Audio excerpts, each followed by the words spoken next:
معزز سامعین، آج جبیل دعویٰ سینٹر کا جو ماہانہ پروگرام منعقد کیا گیا ہے اس کا موضوع خوارج کون۔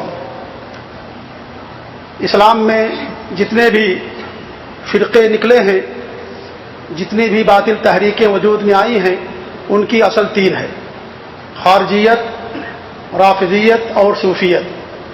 یہ تینوں اپنی اپنی جگہ انتہائی خطرناک، نقصان دہ اور اسلام کے کھلے دشمن ہیں۔ ان تمام جو مذاہب بتائے گئے، ان پر گفتگو کرنا ناممکن ہے اور نہ ہی ہمارا موضوع ہے۔ آج کا جو موضوع ہے وہ دین اسلام کے اندر سب سے پہلے وجود میں آنے والا فرقہ، جس کی بنیاد اللہ کے رسول جناب محمد رسول اللہ صلی اللہ علیہ وسلم کے آخری دور میں ہو چکی تھی، جس نے اپنے منحرف، گمراہ کن اور خطرناک عقائد و نظریات کی بنا پر نہ صرف صحابہ کے دور میں سفاکیت اور بربریت اور قتل عام کا بازار گرم کر رکھا تھا، بلکہ اس کے بعد کے ادوار میں بھی اس کی خونریزی اور قتل عام سے مسلمان محفوظ نہ رہے۔ نہ بچے، نہ بوڑھے، نہ خواتین، نہ پردہ نشین عورتیں، نہ حاملہ عورتیں ان کے ظلم اور زیادتی سے محفوظ نہیں رہے، اور آج پھر چند برسوں سے اس کی سفاکیت، دہشت گردی اور خونریزی عروج پر ہے۔ عرب و عجم کا کوئی مسلمان ملک ان کے فتنے اور شر سے محفوظ نہیں ہے۔ حد تو یہ ہے کہ ان دشمنان اسلام سے اس کرۂ ارض پر اسلام کی واحد نمائندہ و ترجمان حکومت، امن و امان اور عدل و انصاف کا گہوارہ، توحید و سنت کے لمبردار و پاسبان، شرک و بدعت کے لیے ننگی تلوار، علماء اور دعات کی قدرداں، حرمین شریفین اور حجاج مسلمانوں کی خدمت کا اپنا شعار اور فرد منصبی سمجھنے والی مملکت سعودی عرب بھی ان کی دہشت گردانہ کارروائیوں سے محفوظ نہیں رہی۔ نہ سرکاری ادارے، نہ ہی یہاں کی ممتلکات، نہ مساجد اور مدارس، اور نہ ہی یہاں کے اصل باشندے، اور نہ ہی یہاں کسب معاش کے لیے دنیا کے کونے کونے سے آنے والے مسلمان، کوئی محفوظ نہیں رہ گیا۔ حد تو یہ ہے کہ ابو لولو فیروز مجوسی کی سنت کو زندہ کرتے ہوئے دوران نماز نمازیوں کو نشانہ بنایا جا رہا ہے اور انہیں بھی معاف نہیں کیا جا رہا ہے۔ اور افسوس تو یہ ہے کہ یہ سب جہاد، اصلاح، امر بالمعروف اور نہی عن المنکر کے نام پر کیا جا رہا ہے۔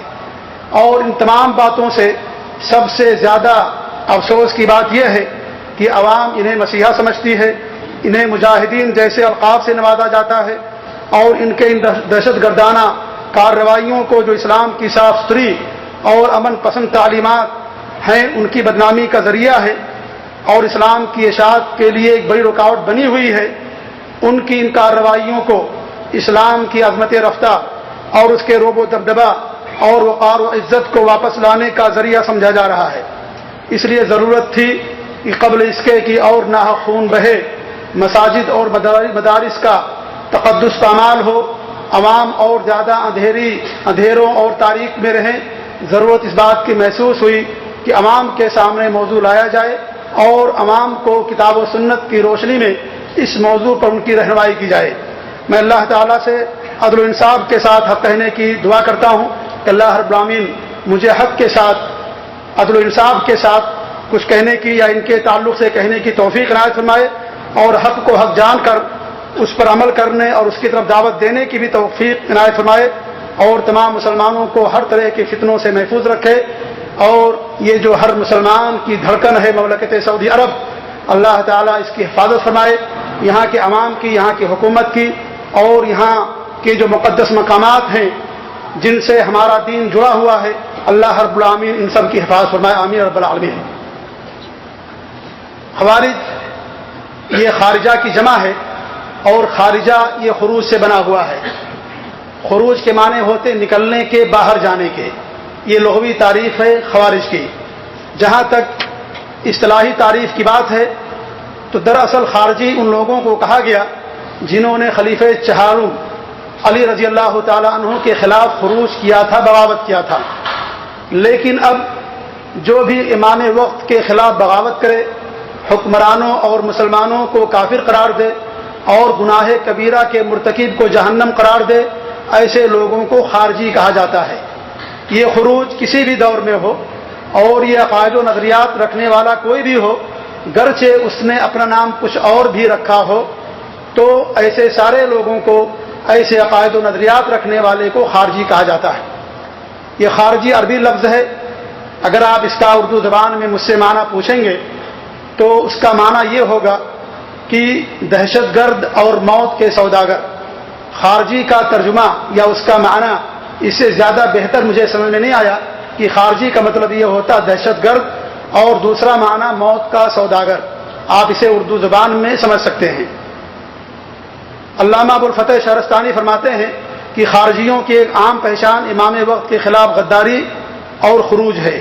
یہ خروج کسی بھی زمانے میں ہو، یہ خروج صحابہ کے دور میں ہو یا ان کے بعد تابعین اعظام کے دور میں ہو یا آج کسی امیر کے خلاف ہو، جب بھی امام وقت کے خلاف خروج کیا جائے گا ایسے لوگوں کو خارجی کہا جائے گا، چاہے صحابہ کے دور میں ہوا ہو یا قیامت تک کبھی ہو، ایسے لوگوں کو خارجی کہا جائے گا۔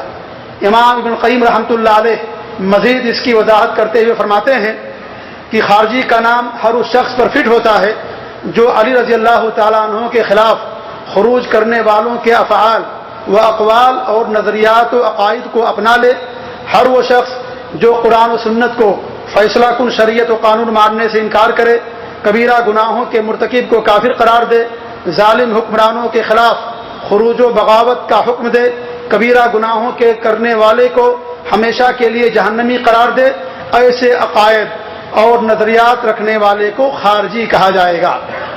معلوم ہوا کہ خارجی کسے کہتے ہیں؟ خارجی جو امام وقت کے خلاف بغاوت کرے اور کبیرہ گناہوں کے مرتکب کو کافر قرار دے اور اسے ہمیشہ کے لیے جہنمی قرار دے، ان عقائد رکھنے والے کو خارجی کہا جاتا ہے۔ انہیں خارجی کیوں کہا جاتا ہے؟ اس کے کچھ اسباب ہیں۔ سب سے پہلا سبب تو یہ ہے کہ جیسا میں نے بتایا کہ خروج کے معنی ہوتے نکلنے کے، چونکہ امام وقت کے خلاف نکلتے ہیں، خروج اور بغاوت کرتے ہیں، اس لیے ان کو خارجی کہا گیا۔ دوسری وجہ یہ ہے کہ دین اسلام سے نکل جانے کی وجہ سے ان کو خوارج کہا گیا۔ اللہ کے رسول جناب محمد رسول اللہ صلی اللہ علیہ وسلم نے فرمایا ان کے بارے میں، یمرقون من الدین کما یمرق السهم من الرمیہ، کہ لوگ دین سے ایسے ہی نکل جائیں گے جس طریقے سے تیر شکار سے، جانور سے نکل جاتا ہے۔ چونکہ یہ دین سے نکل چکے ہیں اس لیے ان کو خارجی کہا گیا۔ تیسری وجہ یہ ہے کہ ان کے جو بھی عقائد ہیں، ان کا جو بھی منہج ہے، جو بھی افکار و نظریات ہیں، جن کا کچھ ابھی آپ کے سامنے تعریف میں ذکر ہوا، یہ سارے کے سارے سلف صالحین کے منہج کے خلاف ہے۔ سلف صالحین کے ہاں ظالم حکمراں کے خلاف بغاوت کرنا حرام ہے، گناہ کبیرہ کا مرتکب ہمیشہ جہنمی نہیں ہوتا، اور نہ ہی گناہ کبیرہ کا مرتکب کافر کہلا سکتا ہے۔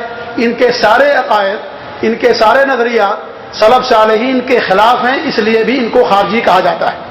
یہ تین اسباب علماء کرام نے بیان کیے ہیں ان کو خارجی کہنے کے۔ خوارج کی ابتدا کب ہوئی؟ یہ ایک اہم سوال ہے، اس کا جواب میں نے تمہید ہی میں دے دیا ہے کہ خوارج کی شروعات جناب محمد رسول اللہ صلی اللہ علیہ وسلم کے آخری دور میں ہو چکی تھی، اور یہ اسلام کے اندر پیدا ہونے والا سب سے پہلا فرقہ ہے۔ اسی لیے احادیث میں سب سے زیادہ اسی فرقے کے تعلق سے مذمت آئی ہوئی ہے۔ انشاءاللہ چند حدیثیں میں آپ کے سامنے ان کے تعلق سے پیش کرنا چاہوں گا۔ آپ کے زمانے میں ایک شخص تھا جس کا نام تھا عبداللہ بن ذی الخویصرہ، یہ منافقین میں سے تھا، اور اس نے ہمارے نبی جناب محمد رسول اللہ صلی اللہ علیہ وسلم پر 2 مرتبہ صدقات کی تقسیم کے تعلق سے اعتراض جتایا۔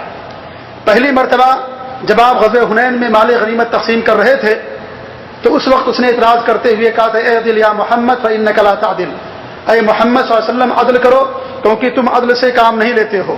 اس وقت عمر فاروق رضی اللہ تعالیٰ عنہ نے فرمایا تھا، اے اللہ کے رسول صلی اللہ علیہ وسلم آپ مجھے اجازت دے دیں میں اس کی گردن مار دوں، تو آپ نے فرمایا اسے چھوڑ دو، اس کی پشت سے ایسے لوگ پیدا ہوں گے کہ تم اپنی صلات کو ان کی صلات کے سامنے اور اپنے روزوں کو ان کے روزوں کے سامنے حقیر جانو گے۔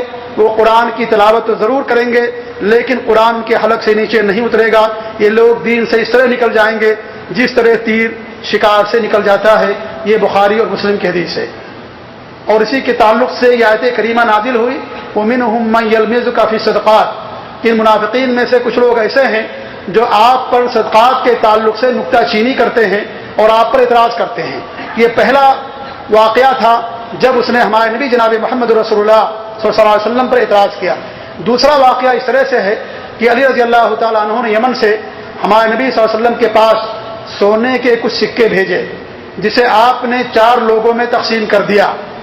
یہ بات اس شخص کو ناگوار گزری اور اس نے کہا کہ ہمیں یا ہم لوگوں کو حصہ نہیں دیا گیا، جبکہ آپ کی تقسیم حکمت پر مبنی تھی. آپ نے ان لوگوں کو دیا جو نئے نئے اسلام میں داخل ہوئے تھے یا جو اپنے علاقوں کے سردار تھے کہ جب یہ ان کو یہ چیز مل جائے گی تو ان کے ذریعے سے ان کے علاقوں میں اسلام پھیل جائے گا. اس حکمت کے پیش نظر آپ نے 4 لوگوں میں اس پورے سونے کو تقسیم کر دیا. اس پر اس نے اعتراض کرتے ہوئے کہا اتق اللہ یا محمد صلی اللہ علیہ وسلم، اے محمد صلی اللہ علیہ وسلم اللہ سے ڈرو، اللہ سے ڈرو. تو آپ نے فرمایا الا تأمنونی وانا امین من فی السماء یاتینی خبر السماء صباحا ومساء ویلک اولست احق اہل الارض ان یتقی اللہ.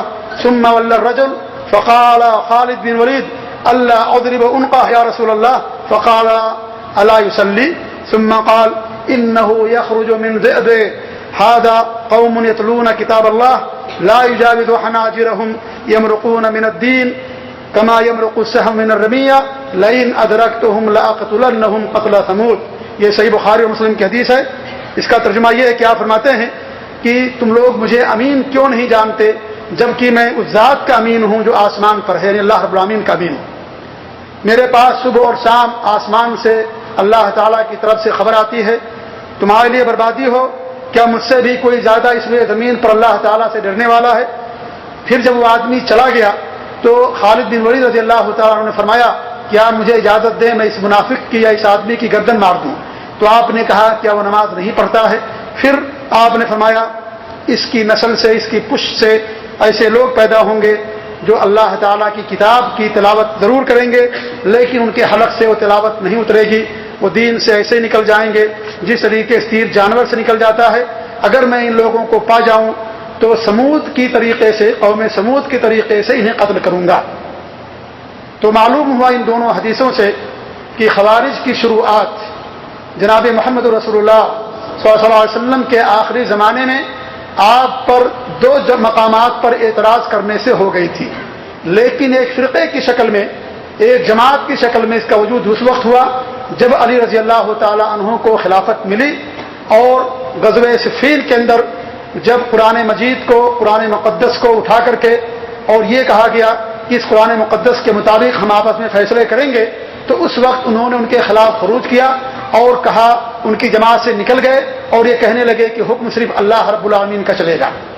یہ کہہ کر کے وہ نکل گئے، حالانکہ ان کی جہالت تھی کیونکہ قرآن کا حکم بھی اللہ ہی کا ہے، قرآن اللہ کا کلام ہے، قرآن اللہ کے احکام اور فیصلے ہیں. اللہ رب العالمین زمین پر حکم کرنے کے لیے یا اپنا فیصلہ نافذ کرنے کے لیے نہیں آئے گا. یہ ان کی جہالت تھی خوارج کی، جس کی بنا پر انہوں نے یہ کہا کہ ان الحکم الا للہ، کہ اللہ رب العالمین کا حکم چلے گا. یہ بھول گئے وہ کہ یہ قرآن کریم پورا کا پورا اللہ کا حکم ہے، اللہ کا کلام ہے. تو بطور جماعت ان کا وجود علی رضی اللہ تعالیٰ عنہ کے زمانے میں غزوہ صفین کے بعد ہوا. خوارج کی مذمت میں بہت ساری احادیث ہمارے نبی صلی اللہ علیہ وسلم سے وارد ہیں، اور جیسا کہ میں نے بیان کیا کہ سب سے زیادہ اسی فرقے کے تعلق سے حدیثیں وارد ہیں. کیوں؟ اس لیے کہ یہ فرقے کی نشانیاں ظاہر ہو گئی تھی، اس لیے آپ نے اس فرقے کے تعلق سے بہت زیادہ بیان کیا ہے اور ان کی نشانیاں ہمیں بیان کی ہیں. چند حدیثیں میں آپ کے سامنے بیان کرتا ہوں، 1-2 حدیث تو آپ کے سامنے بیان ہو چکی ہے. انہی حدیثوں میں سے صحیح بخاری کی ایک روایت ہے کہ یہ لوگ دین سے ایسے نکل جائیں گے جس طریقے سے تیر شکار سے نکل جاتا ہے، ثم لا يعودون فی حتی يعود السهم الى فوقه، کہ لوگ دین کے اندر واپس نہیں آئیں گے جب تک کہ تیر اپنے کمان میں واپس نہ آ جائے. جس طریقے سے نکلا ہوا تیر کمان میں واپس نہیں آتا، ایسے یہ لوگ دین سے نکل جائیں گے اور دین کے اندر واپس نہیں آئیں گے. اس طریقے سے صحیح بخاری اور مسلم کی ایک دوسری حدیث ہے جس میں آپ ان کے بارے فرماتے ہیں حدثاء الاسنان سفہاء الاحلام یقولون من خیر قول البریہ یمرقون من الاسلام کما یمرق السهم من الرمیہ لا یجاوز ایمانهم حناجرهم فأینما لقیتموهم فاقتلوهم فإن فی قتلہم اجرا لمن قتلہم یوم القیامہ. آپ فرماتے ہیں یہ نئی عمر کے لوگ ہوں گے، حدثاء الاسنان نئی عمر کے. اور قربان جائیے اللہ کے رسول جناب محمد رسول اللہ صلی اللہ علیہ وسلم کی بیان کردہ اس نشانی اور علامت پر کہ آج دیکھیے جتنے بھی دہشت گردانہ کارروائیاں ہوتی ہیں ان سب میں یہی لڑکے ہوتے ہیں، ایسے ہی نئی عمر کے لوگ ہوتے ہیں. ابھی آپ نے دیکھا ابہا کے اندر سعودی عرب کے عسیر کے علاقے میں جو بم بلاسٹ مسجد کے اندر کیا گیا اس شخص کی عمر 25 سال کی تھی. ایسے ہی جتنے بھی اس طرح کی دہشت گردانہ کارروائیاں ہوتی ہیں ان میں کوئی بڑی عمر کا شریک نہیں ہوتا ہے، وہ سارے کے سارے وہی لونڈے ہوتے ہیں یا 25 سال کے کم عمر کے لوگ ہوتے ہیں جن کے پاس نہ سوجھ بوجھ ہوتی ہے، نہ کوئی حکمت ہوتی ہے، نہ ان کے پاس کوئی فقہ ہوتی ہے، سوجھ بوجھ ہوتی ہے. تو آپ نے فرمایا ان کی ایک نشانی حدثاء الاسنان، یہ نئی عمر کے لوگ ہوں گے، 25-30 سال کے درمیان کے. سفہاء الاحلام، کم علم والے ہوں گے، کم سوجھ بوجھ والے ہوں گے. یہ باتیں تو بڑی اچھی کریں گے لیکن اسلام سے ایسے نکل جائیں گے جس طریقے سے تیر شکار سے نکل جاتا ہے. قرآن کی تلاوت ضرور کریں گے لیکن ان کے حلق سے قرآن نہیں اترے گا، اور تم جہاں بھی انہیں پاؤ انہیں قتل کرو کیونکہ ان کے قتل کرنے میں قیامت کے دن اجر اور ثواب ہے. یہ ہمارے نبی صلی اللہ علیہ وسلم نے فرمایا ان کے تعلق سے صحیح بخاری اور مسلم کی حدیث ہے. ایسے ابو داؤد کی ایک روایت ہے جسے امام ابانی رحمۃ اللہ علیہ نے تحسین اور تصحیح کی ہے. وہ کہتے ہیں کہ قوم یحسنون القیل ویسیئون الفعل هم شر الخلق والخلیقہ طوبى لمن قتلهم وقتلوه يدعون الى کتاب اللہ وليس منه في شيء من قتلهم كان اولى بالله منهم. ایسی قوم ہوگی جو باتیں بڑی اچھی کریں گے، دین کی باتیں بڑی اچھی کریں گے لیکن ان کا عمل بہت برا ہوگا. بہت برے لوگ ہیں یہ، بہت بدترین لوگ ہیں یہ. ان کے لیے مبارکبادی ہے جن کو انہوں نے قتل کیا، اور اس کے لیے بھی مبارکبادی ہے جس نے ان کو قتل کیا. یہ لوگ اللہ کی کتاب کی طرف دعوت دیں گے لیکن ان کے دلوں میں اللہ کی کتاب کی کوئی عظمت نہیں ہوگی، اللہ کی کتاب پر کوئی عمل کیا نہیں ہوگا. اس طریقے سے صحیح مسلم کی روایت آپ فرماتے ہیں یقرؤون القرآن ویحسبون انہ لہم وہو علیہم. یہ قرآن کی تلاوت کریں گے اور یہ سمجھیں گے قرآن میری موافقت میں ہے جبکہ قرآن ان کے خلاف ہوگا. ایسے ہی ابن ماجہ کی حدیث ہے اور امام البانی رحمۃ اللہ فرماتے ہیں کہ حدیث حسن اور صحیح ہے. کیا فرماتے ہیں کہ شر قتلى قتلوا تحت عدیم السماء وخیر قتیل من قتلوا کلاب اہل النار کلاب اہل النار کلاب اہل النار قد کان هؤلاء مسلمین فصاروا کفارا. کیا فرماتے ہیں یہ اس روئے زمین پر آسمان کے نیچے سب سے برے مقتولین ہیں، یعنی جنہیں قتل کیا جائے سب سے برے لوگوں میں ہیں، اور وہ سب سے بہترین مقتول ہے جس کو یہ لوگ قتل کریں. یہ جہنم کے کتے ہیں، جہنم کے کتے ہیں، جہنم کے کتے ہیں. یہ لوگ مسلمان تھے لیکن یہ کافر ہو گئے. اس کو ابن ماجہ رحمۃ اللہ علیہ اپنی کتاب کے اندر بیان کیا ہے. اس طریقے سے صحیح بخاری اور مسلم کے حدیث آپ فرماتے ہیں یقتلون اہل الاسلام ویدعون اہل الاوثان لئن انا ادرکتهم لاقتلنهم قتل عاد. یہ لوگ اہل اسلام کو تو قتل کریں گے مسلمانوں کو لیکن بت پرستوں کو، کافروں کو، مشرکوں کو چھوڑ دیں گے. یہ ان کی ایک بڑی نشانی ہے. مسلمانوں کا قتل عام کریں گے لیکن جو کفار و مشرکین ہیں، جو بت پرست ہیں انہیں چھوڑ دیں گے. اور لئن انا ادرکتہم، اگر میں ان کو پا جاؤں، لاقتلنہم قتل عاد، تو میں انہیں عاد کی طریقے سے قتل کروں گا. جس طریقے سے قوم عاد کو قتل کیا گیا، تباہ و برباد کیا گیا، اس طریقے سے میں ان کو قتل کروں گا. اس طریقے سے اور بھی حدیثیں ہیں. ایک حدیث میں صحیح مسلم کی حدیث ہے کہ آپ نے فرمایا ان کے تعلق سے کہ من ابغض خلق اللہ علیہ، کہ یہ سب سے زیادہ اللہ کے نزدیک مبغوض لوگ ہیں، سب سے زیادہ انہی پر اللہ رب العالمین کا غضب نازل ہوتا ہے. وہ کون لوگ ہیں؟ جو خوارج ہیں، جن کی چند علامتیں یا جن کے تعلق سے چند حدیثیں میں نے آپ کے سامنے بھی پڑھی ہیں. میرے معزز سامعین اور سامعات، ان حدیث کی روشنی میں آپ لوگوں کے سامنے ان کے جو افکار و نظریات ہیں، ان کے جو عقائد ہیں، ان کا جو منہج ہے، میں سمجھتا ہوں بڑی حد تک آپ لوگوں نے سمجھ لیا ہوگا. لیکن انہی احادیث کی روشنی میں میں ان کے عقائد کو اور ان کے افکار و نظریات کو آپ لوگوں کے سامنے ذرا تفصیل کے ساتھ پیش کرنا چاہتا ہوں تاکہ آپ لوگوں کے سامنے مسئلے کی وضاحت ہو جائے اور کوئی چیز ڈھکی اور چھپی نہ رہ جائے. ان کی بہت ساری نشانیاں احادیث کے اندر بیان کی گئی ہیں. ان میں سب سے پہلی اور بڑی نشانی یہ ہے کہ یہ کبیرہ گناہوں کی وجہ سے مسلمانوں اور حکمرانوں کو کافر قرار دیتے ہیں۔ کبیرہ گناہ کا ارتکاب کرنے والے کے تعلق سے ان کا عقیدہ اور منہج یہ ہے کہ ایسا انسان کافر ہو جاتا ہے۔ اسی بنا پر انہوں نے صحابہ کرام کو کافر قرار دیا۔ یہی نہیں بلکہ ان کا منہج اور عقیدہ یہ بھی ہے کہ جو بھی ان کے عقیدے کو نہ مانے، ان کے منہج اور ان کے دین کو تسلیم نہ کرے، وہ سارے کے سارے مسلمان کافر ہیں۔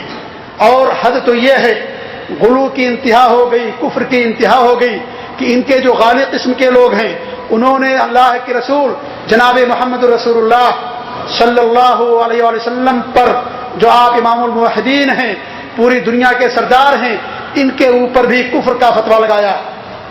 ذرا اپنے سینوں پر ہاتھ رکھ کر کے اس بات کو سنیے۔ انہوں نے یہاں تک کہا کہ جب اللہ کے رسول صلی اللہ علیہ وسلم نے شہد کو حرام کر دیا تھا اس وقت وہ کافر ہو گئے تھے، لیکن بعد میں پھر مسلمان ہو گئے۔ یہ ان کے کفر کی انتہا ہے۔ جو تمام دنیا کے سردار، جنتیوں کے سردار، سب کے پیشوا اور رہبر امام المتقین جناب محمد رسول اللہ صلی اللہ علیہ وسلم کے بارے میں عقیدہ رکھے، ایسے آدمی سے آپ کس خیر کی توقع کر سکتے ہیں؟ تو ان کا عقیدہ یہ ہے کہ تمام مسلمان جو بھی ہمارے منہج پر نہ ہو، جو بھی بڑے گناہ کرنے والے ہیں، وہ سب کے سب کافر ہیں۔ یہی نہیں بلکہ چھوٹے چھوٹے گناہوں پر اصرار کرنے والا، جو انسان چھوٹے گناہ ہمیشہ کرتا ہے، ایسے بھی شخص کو یہ لوگ کافر گردانتے ہیں۔ اب مجھے یہ آپ سے سوال کرنے کی ضرورت نہیں ہے کہ جن کا عقیدہ یہ ہو کہ جن کے شر اور فساد سے اللہ کے رسول جناب محمد رسول اللہ صلی اللہ علیہ وسلم محفوظ نہ ہوں، صحابہ کرام جو انبیاء کرام کے بعد سب سے افضل اور مقدس ہستیاں ہیں وہ محفوظ نہ ہوں، تو پھر ہم اور آپ اور حکمراں اور عام مسلمانوں کی کیا حیثیت ہے؟ جب انہوں نے صحابہ کرام کو نہیں چھوڑا، انہیں بھی کافر قرار دے دیا اور اس طریقے سے ان سے قتل کیا، ان کو اور انہیں قتل کیا، تو پھر ہماری اور آپ کی حیثیت کیا ہے؟ میرے سامعین، کسی مسلمان پر کفر کا فتویٰ لگانا یہ بہت سنگین عمل ہے، بڑا ہی خطرناک عمل ہے یہ، جو کسی بھی صورت میں جائز نہیں ہے جب تک کہ اس کے اندر تکفیر کے تمام شروط اور جو رکاوٹیں ہیں وہ تمام رکاوٹیں دور نہ ہو جائیں، اور جب تک تمام شروط نہ پائی جائیں اس وقت کسی بھی مسلمان کو کافر کہنا میرے ساتھیوں بہت بڑی گمراہی ہے۔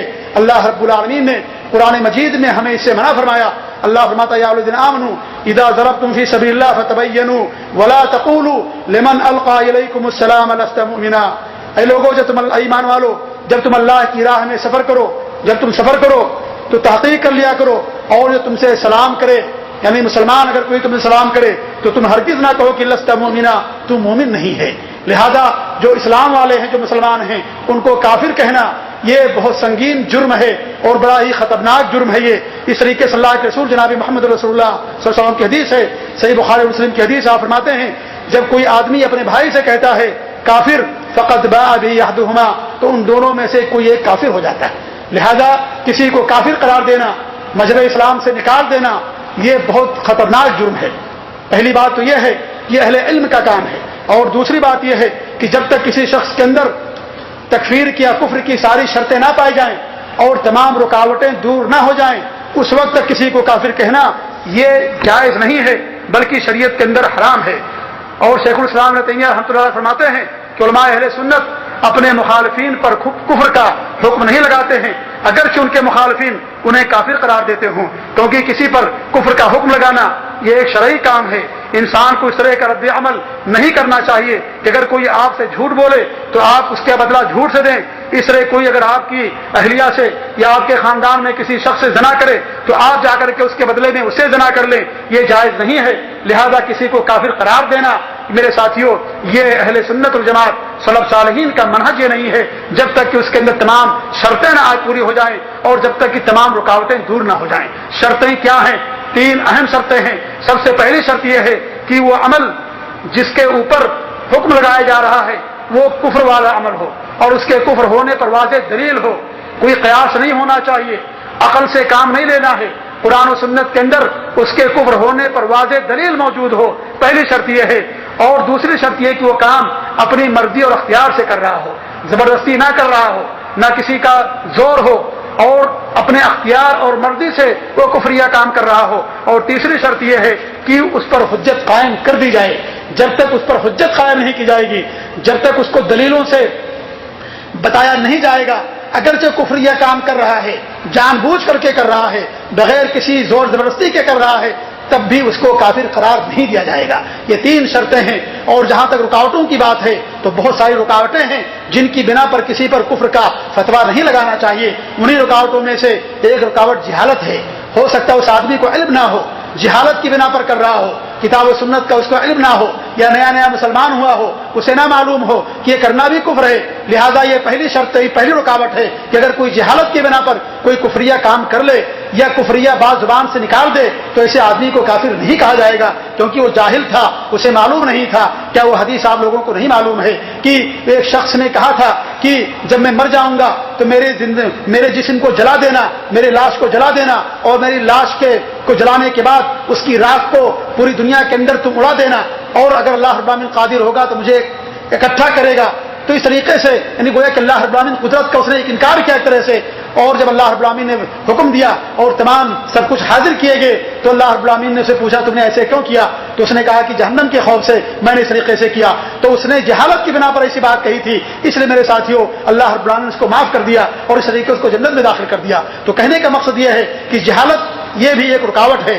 ایسی غلطی کوئی انسان کر سکتا ہے، اس کی مثال ایسی ہے جیسے مان لیجیے آپ کوئی نشانہ لگا رہے ہوں یا کسی ایسی چیز کو جس کا مارنا شریعت کے اندر جائز ہے آپ اس کو مار رہے ہوں، آپ کے سامنے سے کوئی آدمی گزر گیا، اس آدمی کو تیر لگ گیا، اس آدمی کو بندوق کی گولی لگ گئی، اس آدمی کو جو ہے پتھر لگ گئے تو میرے ساتھی اور وہ آدمی مر گیا اگر، تو اس کو یہ نہیں کہا جائے گا کہ آپ اس کو جان بوجھ کر قتل کیا ہے، کیونکہ آپ نے اسے غلطی سے قتل کیا، کسی اور کو نشانہ بنا رہے تھے کسی اور چیز کو، لیکن غلطی سے اس آدمی کو جا کر کے نشان لگ گیا۔ اللہ نے فرمایا ربنا لا تؤاخذنا ان نسینا واخطانا، اللہ رب العالمین اگر ہم بھول جائیں یا ہم غلطی کر جائیں تو اللہ رب العالمین تو ہمارا مواخذہ نہ کرنا۔ اس طریقے سے اللہ کے رسول کی حدیث فرماتے ہیں ان اللہ وضع عن امتی الخطا والنسیان وما استکرہوا علیہ، کیا فرماتے ہیں کہ اللہ رب العالمین نے ہماری امت سے غلطی اور بھول کو معاف کر دیا ہے، اور جب تک کہ وہ کسی کام پر وہ مستقرہ علیہ، اور جس کام پر ان کو مجبور کر دیا جائے اس کو بھی اللہ رب العالمین نے معاف کر دیا ہے۔ تو یہ 2 رکاوٹیں ہوگی، جہالت اور غلطی، اور تیسری رکاوٹ یہ کہ زور زبردستی، کہ ہو سکتا ہے کہ کسی کے زور اور زبردستی کی بنا پر وہ ایسا کام کر رہا ہو۔ چوتھی رکاوٹ یہ ہے کہ ہو سکتا ہے اس کے پاس کی کوئی تعویل ہو، تعویل کی بنا پر کر رہا ہو، تعویل کی بنا پر کر رہا ہو، اس لیے اس کے اوپر حجت قائم کی جائے گی۔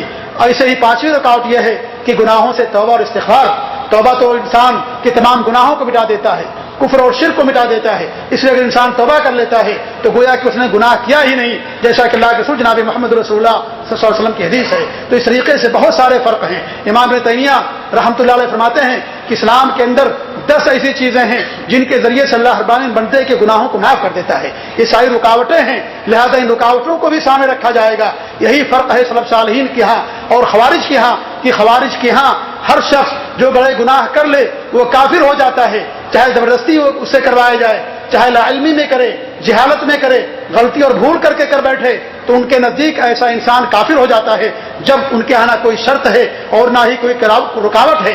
جبکہ سلف صالحین کے ہاں تو ہر بڑے گناہ سے انسان کافر نہیں ہوتا، کیونکہ ہر بڑا گناہ کفر نہیں ہے، ہر بڑے گناہ کو کفر نہیں قرار دیا گیا ہے۔ لہذا پہلی بات تو یہ ہے کہ ہر بڑے گناہ سے انسان پر کفر کا اطلاق نہیں ہوگا، اور دوسری بات یہ ہے کہ اگر وہ بڑا گناہ کفر ہے تو بھی اسے کافر نہیں کہا جائے گا جب تک کہ اس کے اندر تمام شرطیں نہ پوری ہوں اور تمام رکاوٹیں ختم نہ ہو جائیں۔ اس لیے بھی ہی معین کسی شخص پر کفر کا فتویٰ نہیں لگایا جائے گا۔ اللہ کے رسول جناب محمد رسول اللہ صلی اللہ علیہ وسلم کی حدیث ہے، کیا فرماتے ہیں سباب المسلم فسوق وقتالہ کفر، مسلمان کو گالی دینا فسق ہے اور مسلمان کو قتل کرنا کفر ہے۔ اس حدیث میں آپ نے مسلمان کے قتل کرنے کو کفر سے تعبیر کیا ہے، لیکن کیا اگر کوئی کسی مسلمان کو قتل کر دے تو کیا وہ کافر ہو جائے گا؟ یہ کفریہ عمل ضرور ہے، لیکن اس کو کافر کہنے کے لیے اور شرطیں جو بیان کی گئی ہیں وہ تمام شرطیں اس کے اندر پوری ہونی چاہیے اور وہ تمام رکاوٹیں دور ہونی چاہیے جو رکاوٹیں ابھی آپ کے سامنے بیان کی گئی ہیں، کیونکہ آپس میں مسلمان اگر قتل کرتے ہیں تو اس میں بھی اللہ رب العالمین نے ان کو ایمان سے تعبیر کیا ہے اور انہیں مومن قرار دیا ہے۔ اللہ فرماتا ہے وَإِن طَائِفَتَانِ مِنَ الْمُؤْمِنِينَ اقْتَتَلُوا فَأَصْلِحُوا بَيْنَهُمَا، اگر مومنوں کی 2 جماعت آپس میں لڑ پڑے، آپس میں قتال کر لیں تو ان کے درمیان صلح کرو، ان کے درمیان صلح کرو۔ آپ نے اللہ رب العالمین نے یہ نہیں کہا، مومنین کا لفظ استعمال کیا، کافرین کا لفظ استعمال نہیں کیا، لہذا معلوم یہ ہوا کہ کفر ایک الگ چیز ہے، لیکن کفر کے کرنے والے کو کافر قرار دینا اس کے لیے اور شرطیں چاہیے اور رکاوٹیں چاہیے۔ جب تک وہ تمام شرطیں پوری نہیں ہوں گی، وہ تمام رکاوٹیں دور نہیں ہوں گی، اس وقت تک معین کسی شخص کو کافر قرار نہیں دیا جائے گا۔ لہذا ان کا یہ قول سراسر باطل ہے، یہ جو کہتے ہیں کہ گناہ کبیرہ کا کرنے والا ہمیشہ کے لیے وہ کافر ہو جاتا ہے۔ یہ پہلی ان کی نشانی آپ کے سامنے بیان کی گئی۔ ان کی دوسری نشانی یہ ہے کہ کبیرہ گناہوں کا مرتکب ہمیشہ کے لیے جہنمی ہے، وہ ہمیشہ جہنم میں رہے گا۔ یہ ان کا عقیدہ ہے کہ جو کبیرہ گناہ کر لے وہ ہمیشہ جہنم کے اندر رہے گا، کبھی جہنم سے نہیں نکالا جائے گا۔ امام لالکائی نے شرح السنہ کے اندر لکھا ہے کہ خانہ کعبہ کا دو خارجی طواف کر رہے تھے اور ان کے ساتھ اور بھی لوگ تھے جو خانہ کعبہ کا طواف کر رہے تھے، تو ایک خارجی نے اپنے ساتھی سے کہا کہ اتنی بڑی عوام جو خانہ کعبہ کا طواف کر رہی تم دیکھ رہے ہو، یہ سب کے سب جہنم کے اندر جائیں گے، جنت میں صرف میں جاؤں گا اور تم جاؤ گے، جنت میں صرف میں جاؤں گا تم جاؤ گے، یہ سب کے سب جہنمی ہیں۔ تو اس آدمی نے کہا کہ جنت میں ہم اور آپ صرف دو ہی لوگ جائیں گے، تو اللہ رب العالمین نے اتنی وسیع و عریض جنت کیوں بنائی؟ اللہ نے فرمایا جنت کے بارے میں کہ جنت کی چوڑائی آسمان و زمین سے بھی زیادہ ہے، تو دو آدمی کے لیے اتنی بڑی جنت بنانے کی کیا ضرورت تھی؟ اگر تمہارا قول صحیح ہے تو اس نے کہا یہ لو تم اپنا دین اور تمہارا عقیدہ، اور اس کے بعد اس نے توبہ کیا خارجیت سے اور پھر سلف صالحین کے منہج کے اندر آ گیا۔ تو یہ ان کا عقیدہ ہے کہ جہنم کے اندر جو بڑے گناہ کا مرتکب ہے وہ ہمیشہ جہنم کے اندر رہے گا، وہ سب کے سب جہنم کے اندر جائیں گے۔ ان کا یہ منہج یہ سلف صالحین کے منہج کے خلاف ہے۔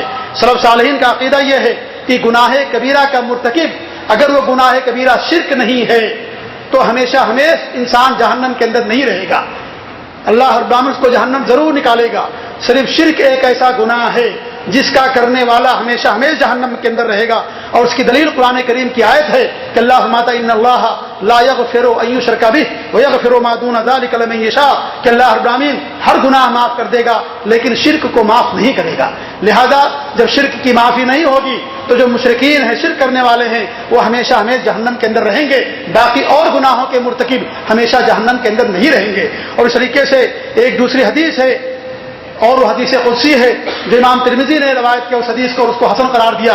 وہ کہتے ہیں کہ اللہ رب العالمین فرماتا ہے یا ابن آدم لو اتیتنی بقراب الارض خطایا ثم لقیتنی لا تشرک بی شیئا لاتیتک بقرابها مغفرۃ، کہ ابن آدم اگر تو زمین بھر گناہ لے کر کے آئے گا لیکن تو نے مجھ سے میرے ساتھ کسی کو شرک نہیں ٹھہرایا تو میں اسی طریقے سے تیرے پاس مغفرت لے کر کے آؤں گا۔ تو معلوم یہ ہوا کہ اللہ رب العالمین ہر گناہ کو معاف کر دے گا لیکن شرک کو معاف نہیں کرے گا، اور شرک کا کرنے والا ہی ہمیشہ جہنم کے اندر رہے گا، باقی اور گناہ کبیرہ کرنے والے ہمیشہ جہنم کے اندر نہیں رہیں گے۔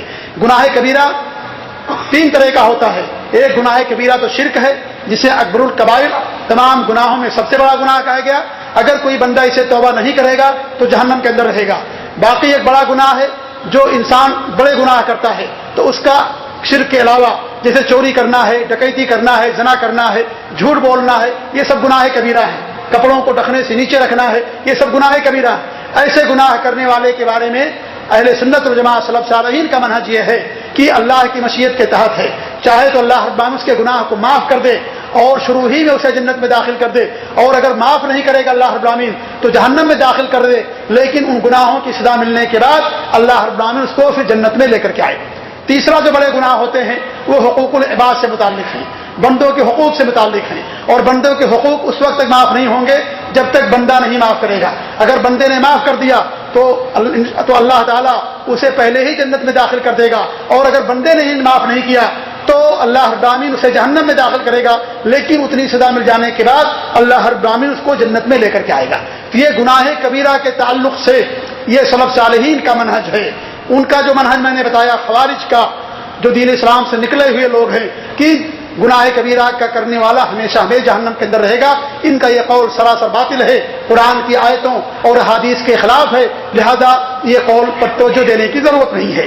تیسری جو ان کی دلیل ہے یا تیسری جو ان کی نشانی ہے، یہ بھی بہت بڑی نشانی ہے، اور یہ ہے کہ مسلم حکمرانوں کے خلاف بغاوت کرنا، خروج کرنا، ان کے خلاف نکلنا، یہ بھی ان کی بہت بڑی نشانی اور بہت بڑی پہچان ہے۔ یہ حکمرانوں کے بارے میں عقیدہ رکھتے ہیں کہ جتنے مسلم حکمران ہیں وہ ظالم ہیں، فاسق ہی نہیں، ظالم و فاسق ہی نہیں بلکہ یہ کافر ہیں، اور یہ نشانی ہر دور میں پائی گئی ہے ان کے تعلق سے، لہذا ان کی بہت بڑی پہچان اور بہت بڑی ان کی نشانی بن گئی ہے کہ جو مسلم حکمراں ہیں جس طریقے سے مسلمانوں کو کافر قرار دیتے ہیں، ایسے ہی مسلم حکمرانوں کو بھی یہ کافر قرار دیتے ہیں۔ خارجیوں نے پہلے جنہوں نے حضرت عثمان رضی اللہ عنہ کے خلاف بغاوت کیا، ان کو قتل کیا تھا، پہلے انہوں نے عثمان غنی رضی اللہ تعالیٰ عنہ کو کافر قرار دیا، پھر ان کے خلاف بغاوت کی اور پھر ان کو قتل کیا، ان کا سارا مال لوٹ لیا، یہاں تک کہ تاریخ کے اندر آتا ہے کہ ان کا جو پیالہ تھا پینے کا پانی اسے تک نہیں چھوڑا، اور جب ان کو قتل کر دیا تو قتل کرنے کے بعد بیت المال گئے اور بیت المال کو انہوں نے لوٹ لیا۔ تو یہ سب کے سب کون سے لوگ ہیں؟ ڈاکو لوگ ہیں سمجھ لیجئے، یا ڈکیتی کرنے والے لوگ ہیں کہ مسلمانوں کو جس طریقے سے ان کی جان کو حلال سمجھتے ہیں ایسے ان کے مال کو بھی حلال سمجھتے ہیں۔ تو یہ جو خارجیوں کی ایک بڑی پہچان یہ ہے کہ حاکم وقت کے خلاف بغاوت کرنا اور حاکم وقت کے خلاف خروج کرنا۔ یہاں ایک بڑا سوال یہ ہے کہ کیا حاکم وقت کے خلاف خروج اور بغاوت کرنا جائز ہے؟ میرے ساتھیوں، اس کا جواب ہمیں اور آپ کو کہیں اور جانے کی ضرورت نہیں ہے، اس کا جواب اللہ کے رسول جناب محمد رسول اللہ صلی اللہ علیہ وسلم نے اپنی احادیث مبارکہ کے اندر دے دی ہے، اور ہمیں بڑی سختی کے ساتھ حکمرانوں کے خلاف خروج کرنے سے اور بغاوت کرنے کے ساتھ منع کیا ہے، حالات کتنے ہی خراب کیوں نہ ہوں، بد سے بدترین ہو جائیں، ظلم کی انتہا ہو، لیکن کسی بھی صورت میں ہمارے لیے بغاوت کرنا جائز نہیں ہے، ہمیں صبر کرنے کی تعلیم دی گئی ہے۔ جب کافر حکمرانوں کے خلاف بغاوت کرنا جائز نہیں ہے تو پھر مسلم حکمرانوں کے خلاف بغاوت کرنا کیسے جائز ہوگا؟ کیا آپ لوگ اللہ کے رسول کی سیرت بھول گئے کہ ہمارے نبی صلی اللہ علیہ وسلم نے مکہ کے اندر 13 سال زندگی گزاری، کہ آپ نے وہاں کے حکمرانوں کے خلاف، وہاں کے قبیلوں کے سرداروں کے خلاف آپ نے بغاوت کیا؟ ہرگز بغاوت آپ نے نہیں کی، بلکہ آپ نے صحابہ کرام کو ہجرت کرنے کا حکم دیا۔ لہذا حالات کتنے بھی سازگار ہو جائیں، یہ بد سے بدترین ہو جائیں، اگر کافر حکومت ہی کیوں نہ ہو اور آپ کے پاس طاقت نہیں ہے تو بغاوت کرنا یہ حرام ہے، شریعت کے اندر ہمارے نبی کی سنت کے خلاف ہے، بغاوت کرنا شریعت کے جائز قرار نہیں دیا گیا۔ جب کافر حکمراں کے خلاف بغاوت کرنا جائز نہیں ہے تو ظالم مسلم حکمراں کے خلاف بغاوت کرنا کیسے جائز ہوگا؟ آئیے میں چند حدیثیں میں آپ کے سامنے پیش کرتا ہوں جن حدیثوں میں آپ نے بڑی سختی کے ساتھ بغاوت کرنے سے منع کیا ہے۔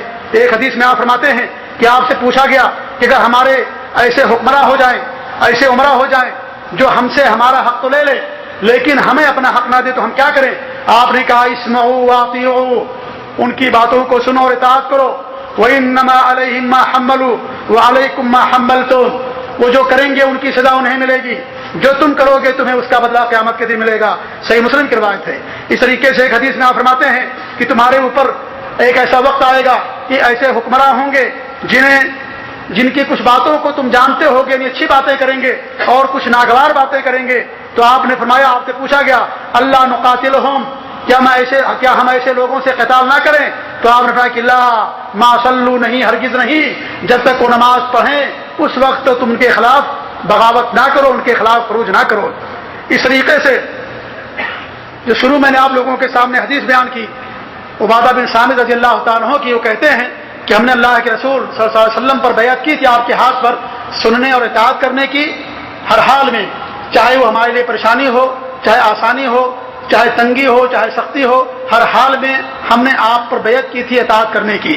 اور اس بات پر بھی ہم نے بیعت کی کہ اللہ ننازع الامر اعلی، کہ جو حکمراں ہے اس کے ہاتھ سے حکومت نہیں چھینیں گے، ان کے خلاف بغاوت نہیں کریں گے، الا ان تروا فیہ کفرا بواحا، مگر یہ کہ تم کے اندر کھلا ہوا کفر دیکھ لو اور تمہارے پاس ان کے تعلق سے اللہ کی طرف سے واضح اور روشن دلیل موجود ہو۔ تو ان حدیثوں سے معلوم ہوا کہ ظالم حکمرانوں کے خلاف خروج کرنا، بغاوت کرنا شریعت کے اندر جائز نہیں ہے۔ ہمیں صبر کرنے کے لیے کہا گیا ہے کہ ہم صبر کریں اور اس طریقے سے ان کی باتوں کو مانیں، وہ بات جو قرآن و حدیث کے موافق ہے۔ اگر ان کی بات قرآن و حدیث کے موافق نہیں ہے تو ہم ان کی اطاعت نہیں کریں گے، لیکن ان کے خلاف خروج نہیں کیا جائے گا، ان کے ظلم و زیادتی کو برداشت کیا جائے گا، کیونکہ خروج کرنے میں ہر زمانے میں نقصان ہوا ہے، کبھی بھی خروج کے اندر کوئی فائدہ نہیں ہوا۔ خروج نام ہی ہے شر کا، خروج نام ہی ہے دین سے نکل جانے کا، خروج نام ہی ہے خیر سے نکل جانے کا، لہذا جو خروج ہو اس خروج کے اندر خیر کیسے آ سکتا ہے، جو شر ہو اس شر کے اندر بھلائی کیسے آ سکتی ہے، لہذا شریعت کے اندر کسی بھی کے حکمراں کے خلاف خروج کرنے سے شریعت کے اندر منع کیا گیا ہے۔ کیا امام محمد رحمۃ اللہ علیہ کی زندگی کا واقعہ آپ لوگوں کے سامنے موجود نہیں ہے؟ جو خلیفہ وقت تھا، قرآن کے بارے میں اس کا کفریہ عقیدہ، لیکن آپ اس کے پیچھے نماز پڑھا کرتے تھے، آپ نے اس کے خلاف خروج نہیں کیا اور نہ ہی لوگوں کو خروج کرنے کی تعلیم دی۔ مامون جو کہا کرتا تھا کہ قرآن کیا ہے، یہ مخلوق ہے، یہ کفر تھا کہنا، یا کوئی عقیدہ اگر رکھے قرآن مخلوق ہے یہ کفریہ عقیدہ ہے، لیکن اس کے باوجود بھی آپ نے صبر کیا، چار خلیفہ اور بادشاہوں کے زمانے میں آپ نے صبر کیا۔ اللہ رب العالمین نے آپ کے صبر میں وہ طاقت دی کہ آج اس کا قول زمین دفن ہو گیا، آج اس کا قول دنیا کے اندر موجود نہیں ہے، لیکن امام احمد بن حنبل رحمۃ اللہ علیہ نے جو بات کہی تھی وہ بات، وہ عقیدہ آج بھی موجود ہے اور قیامت تک موجود رہے گا۔ لہذا میرے ساتھیوں، صبر کرنے ہی کے اندر بھلائی ہے، ہمیں کبھی بھی ان کے خلاف خروج کرنے کا حکم نہیں دیا گیا۔ اور ذوالخویسرہ کے بارے میں آپ نے اسے قتل کرنے کا کیوں نہیں حکم دیا؟ اس لیے کہ آپ نے فرمایا کو نماز پڑھتا ہے، آپ نے فرمایا کو نماز پڑھتا ہے، اس لیے آپ نے ان کو اسے قتل کرنے کا حکم نہیں دیا۔ لہذا جو نماز پڑھے اور اس طریقے سے جو اگرچہ ظلم اور ہو اس کے پاس کفر بھی کیوں نہ ہو، لیکن اس کے باوجود بھی ظالم حکمرانوں اور فاسق حکمرانوں کے خلاف خروج کرنا یہ شریعت کے اندر حرام اور ناجائز ہے۔ مسلم حکمرانوں کے خلاف بغاوت کرنے کی کچھ شرطیں ہیں، اور وہ ساری شرطیں تقریباً اسی حدیث کے اندر، جو حدیث ابھی میں نے آپ کے سامنے پڑھی ہے اس حدیث کے اندر بیان کی گئی ہے۔ ذرا میں چاہوں گا کہ آپ لوگ دھیان سے حدیث کو سنیے کہ اللہ کے رسول فرماتے ہیں کہ الا ان تروا فیہ کفرا بواحا ان تکن فیہ من اللہ برہان، یہ صحیح بخاری کی روایت ہے کہ تم ان کے اندر کھلا ہوا کفر دیکھو اور اس کے بارے میں اللہ رب العالمین کی طرف سے تمہارے پاس دلیل موجود ہو۔ یہ حدیث اس جیسی اور بہت ساری حدیثوں سے علماء سلف نے یہ 8 شرطیں بیان کی ہیں ظالم حکمرانوں کے خلاف خروج کرنے کی۔ 8 شرطیں ہیں، جب تک وہ 8 شرطیں نہیں پائی جائیں گی کسی بھی ظالم حکمراں کے خلاف خروج کرنا شریعت کے اندر جائز نہیں ہے، بلکہ ہمیں سننے اور اطاعت کرنے کا حکم دیا ہے۔ پہلی شرط یہ ہے کہ وہ عمل کفر ہو، بواح واضح کفر ہو، اتنا صریح ہو کہ اس میں کوئی تعویل کی گنجائش نہ ہو۔ اگر تعویل کی گنجائش ہو تو کفر بواح نہیں ہوگا، کفر صریح نہیں ہوگا۔ اگر فسق کتنا ہی بڑا کیوں نہ ہو جائے، فسق کے خلاف خروج کرنا سرے سے ناجائز ہے۔ اگر کفر کوئی کرتا ہے وہ کفر ایک دم واضح ہے، اتنا واضح ہے جیسے دن میں دوپہر میں سورج واضح ہوتا ہے اور اس کے بارے میں کوئی تعویل کی گنجائش نہیں ہوتی، ایسی جب تک کفر واضح نہ ہو اس وقت تک یہ پہلی شرط ہے کہ کفر واضح ہونا چاہیے۔ دوسری شرط یہ ہے کہ فسق کتنا ہی بڑا کیوں نہ ہو اس کے خلاف خروج جائز نہیں ہوگا۔ اللہ کے رسول نے کیا فرمایا؟ الا ان تروا فیہ کفرا بواحا، کفر ہونا چاہیے۔ اگر کوئی فسق کا کام کرتا ہے، جیسے گالی دینا یہ فسق ہے، چھوٹے چھوٹے کام کرنا یہ فسق ہے، چھوٹے چھوٹے گناہ، اگر کوئی فسق کا کام کرتا ہے تو یہ اس کے خلاف خروج کرنا جائز نہیں ہوگا۔ تیسری بات یہ ہے کہ سنی سنائی بات نہ ہو۔ آپ نے کیا فرمایا؟ الا ان تروا فیہ، ہاں اگر تم اس کے اندر کفر دیکھ لو، یہ نہیں کہ کسی کی دیکھی ہوئی بات کو، سنی ہوئی بات پر تم اس کے خلاف خروج کر لو یا اس کے اوپر کفر کا فتویٰ لگا دو، کیونکہ سنی سنائی باتیں افواہ ہوتی ہیں، ان کی حقیقت نہیں ہوتی۔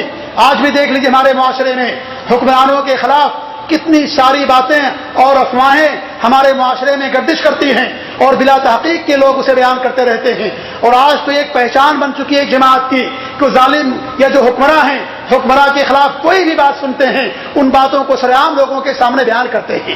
کوئی بھی غلط بات سن لی، کوئی تحقیق نہیں، کوئی تثبت نہیں، ادھر سنا ادھر جا کر کے اپنی محفلوں میں، اپنی مجلسوں میں، ممبروں پر، جرائد و مجلات میں جا کر کے اس بادشاہ کے خلاف لکھنا شروع کر دیا۔ جب تحقیق کی گئی تو معلوم ہوا کہ سراسر جھوٹ ہے، اس پر الزام اور تہمت ہے۔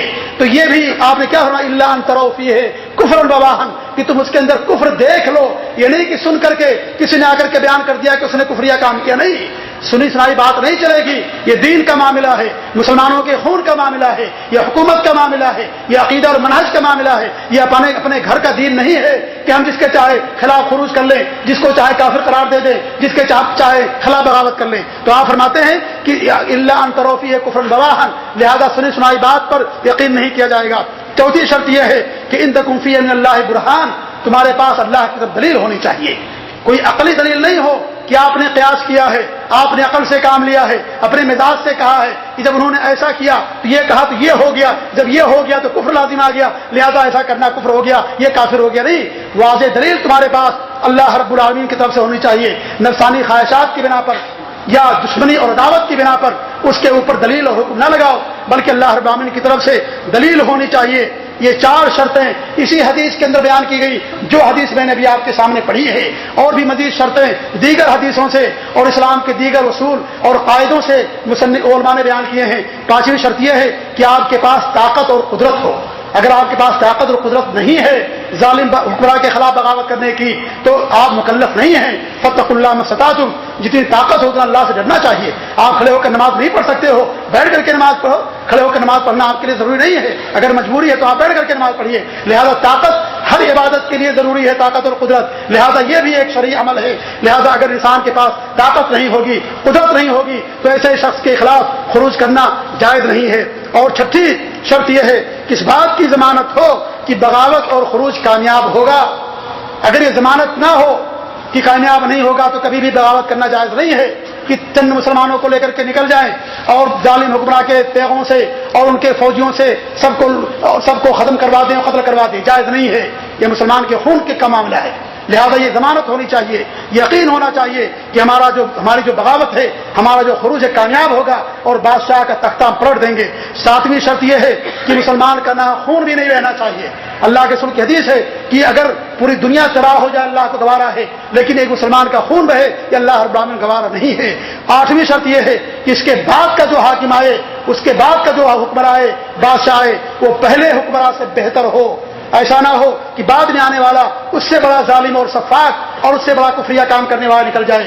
لہذا یہ 8 شرطیں ہیں، جب تک یہ 8 شرطیں پوری نہیں ہوں گی کسی بھی ظالم حکمراں کے خلاف خروج کرنا، بغاوت کرنا جائز نہیں ہے. آپ صبر کیجئے، آپ صبر کیجئے. صبر کرنے کے اندر ہی بھلائی اور بہتری ہے، اور صبر کرنے والوں کا بدلہ اللہ رب العالمین نے جنت سے دیا ہے. لیکن ان کے خلاف خروج بغاوت کرنا، مسلمانوں کی جانوں کو برباد کر دینا، اللہ سے ڈرنا چاہیے ایسے لوگوں کو جو اس طرح کا فتویٰ دیتے ہیں اور لوگوں کو ظالم حکمرانوں کے خلاف ابھارتے اور اکساتے ہیں. یہ لوگ اللہ کے دن قیامت کے ہاں جواب دہ ہوں گے، اور جتنے لوگ قتل کیے جائیں گے ان سارے لوگوں کی خون کے ذمہ دار یہ لوگ ہوں گے جو اپنے غلط فتووں کے ذریعے سے، جذبات کے ذریعے سے اور لوگوں کے جذبات سے کھلواڑ کر کے ظالم حکمرانوں یا مسلمان حکمرانوں کے خلاف لوگوں کو ابھارتے ہیں اور مسلمانوں کو قتل کرواتے ہیں اور مسلمانوں کا خون بہواتے ہیں. لہذا میرے ساتھیوں اتنی شرطیں ہیں، جب تک اتنی شرطیں پوری نہیں ہوں گی کسی ظالم حکمراں کے خلاف بغاوت کرنا جائز نہیں ہے. جب کافر حکمراں کے خلاف بغاوت کرنا جائز نہیں. آپ صبر کیجئے. اور آپ اگر یہ کہیں کہ ہمارے ہاں ہمارے اوپر اسلام پر عمل کرنے پابندی ہے، آپ ہجرت کر جائیے، وہ ملک چھوڑ جائیے. آپ کے پاس طاقت نہیں، خروج مت کیجیے. آپ کہیں کہ ہمیں کوئی ملک قبول نہیں کر رہا ہے، جو صورتحال ہے آج کہ کوئی ملک لینے کے لیے تیار نہیں ہے. آپ صبر کیجیے، اللہ سے ڈریے، اللہ سے صبر کیجیے، اللہ سے دعا کیجیے. فاتقوا اللہ ما استطعتم، جتنی طاقت ہے اتنا اللہ رب العالمین سے ڈریے. لیکن خروج کرنا، بغاوت کرنا کسی بھی صورت میں جائز نہیں ہے. یہ ان کی تیسری بڑی نشانی تھی کہ ظالم حکمرانوں کے خلاف بغاوت کرنا یہ بھی ان کی ایک بہت بڑی پہچان ہے. 4تھی پہچان یہ ہے کہ یقتلون اہل الاسلام ویترکون اہل الاوثان، کہ یہ مسلمانوں کا قتل عام کرتے ہیں اور بت پرستوں کو اور مشرکین کو چھوڑ دیتے ہیں. اور یہ نشانی ان کی ہر زمانے میں پائی جاتی ہے. جب سے لوگ نکلے ہیں تب سے یہ چیز ان کے یہاں پائی جاتی ہے. یہ جہاد کے نام پر، اصلاح کے نام پر اس طریقے سے مسلمانوں کا قتل عام کریں گے اور اس طریقے سے جو کافر ہیں، جو مشرکین ہیں، انہیں چھوڑ دیں گے. میرے ساتھیوں، کیا دین اسلام کے اندر مسلمان کے قتل کرنے کی اجازت ہے؟